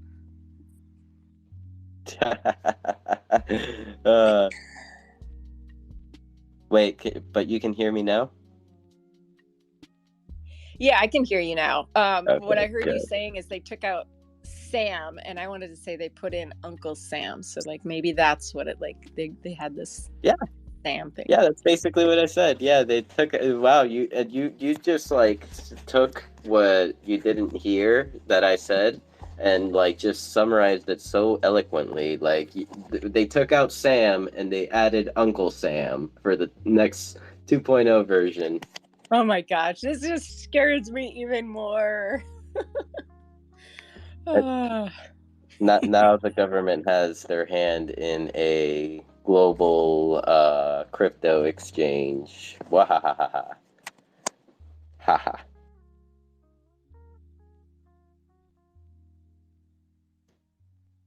Lol. Alright, well, looks like we've been going at it for about 3 hours. Are there any more Oh, Mario just came up to... Hello, Mario. Welcome. Yo, what's up, man? How are you, Mario? Yo, guys, regarding your discussion, about Decentraland, how can we access it? You can access Decentraland through both, like, on an... Okay.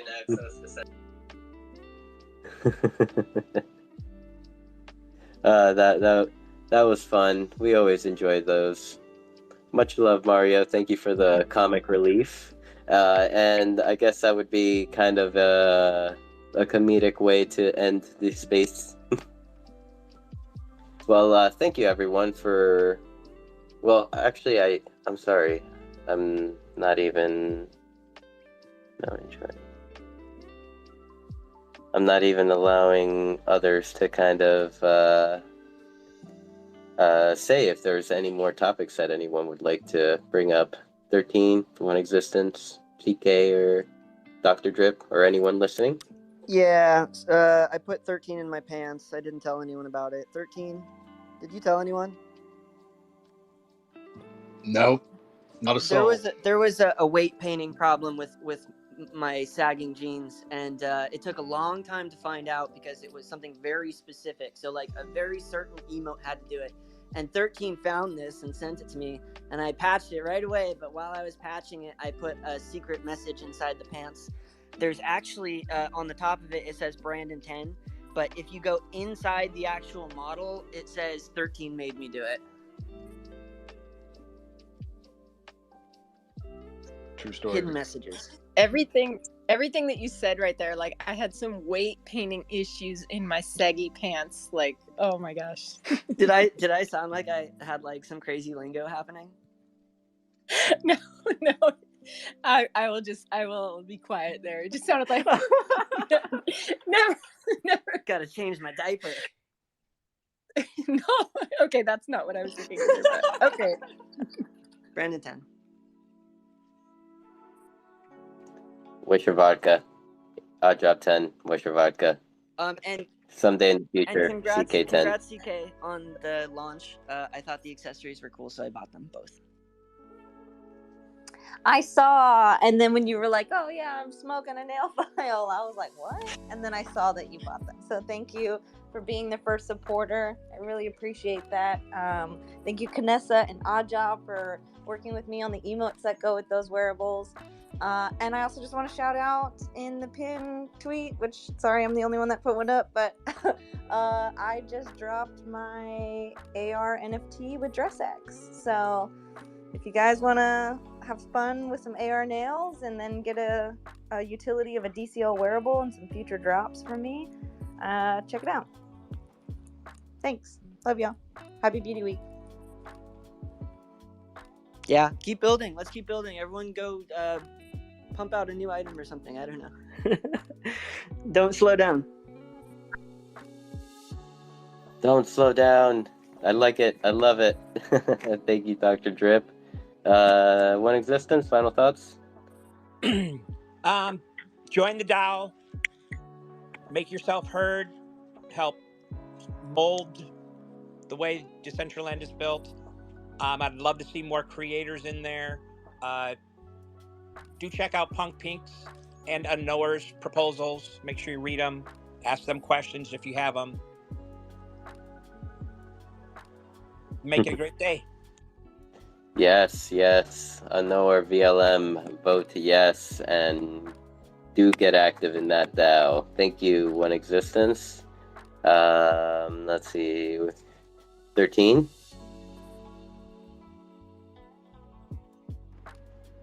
Hi, everybody. Hope you're having a great day. I want you to make it a great day, regardless of how you think it should go. All right? I love you all. Brandon Tin, Wisher Vodka. Mew, mew, mew. Wisher. And fuck yeah. And fuck yeah. Ganessa, pass it over to you. I would say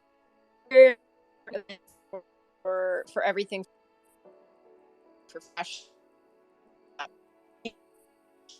Oh no, Ganessa, I think you're rugging for me. Am I rugging? Oh no. Get closer Yes. to the Wi-Fi's.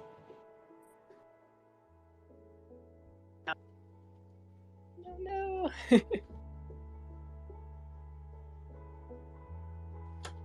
I guess I'm Rugnessa. Okay, we hear you better, Rugnessa. Yay! Okay, I was just gonna ask CK, is there a specific event for Beauty Week, like a certain time that we should be coming to? Well, I know it looks like at noon every day I have a nail art presentation playing on one of the screens on the main stage. That is basically just, I did a fun little DCL walkthrough of the history of nail art. Did a kind of shortened abridged version as quickly as I could for the 10-minute slot I had. So that will be up there. If you look at the Metaverse Beauty Week Twitter and Instagram, they will be sharing a bit of like what's playing each day. So I would recommend just being in the plaza, going up to the screens, and both Decentraland and Spatial. They have a bunch of different stuff with AR creators and other creators in the space as well. I think Nina's got something that plays as well. We have been updating, like I mentioned on the DCL spaces before this one, we've been updating the Meta Tokyo build with some environmental changes. So keep checking that out every day to see how that evolves. And then Bubble World, we are hopefully going to be getting in some of our last models in there, and maybe we'll do a little pop-up party. But I haven't planned exactly when and what time that would be. So it'll be definitely on the fly. But Awesome, thank you. And yep, that's about it. Everybody have a great week, and we'll see you next week. Thank you, everyone. Love you all. Take care. Brandon 10 Wisher Vodka has been mentioned about 10 times. You guys took my line. Act natural, right? Act natural. Tootsie Roll emote. Tootsie Roll. Mew mew.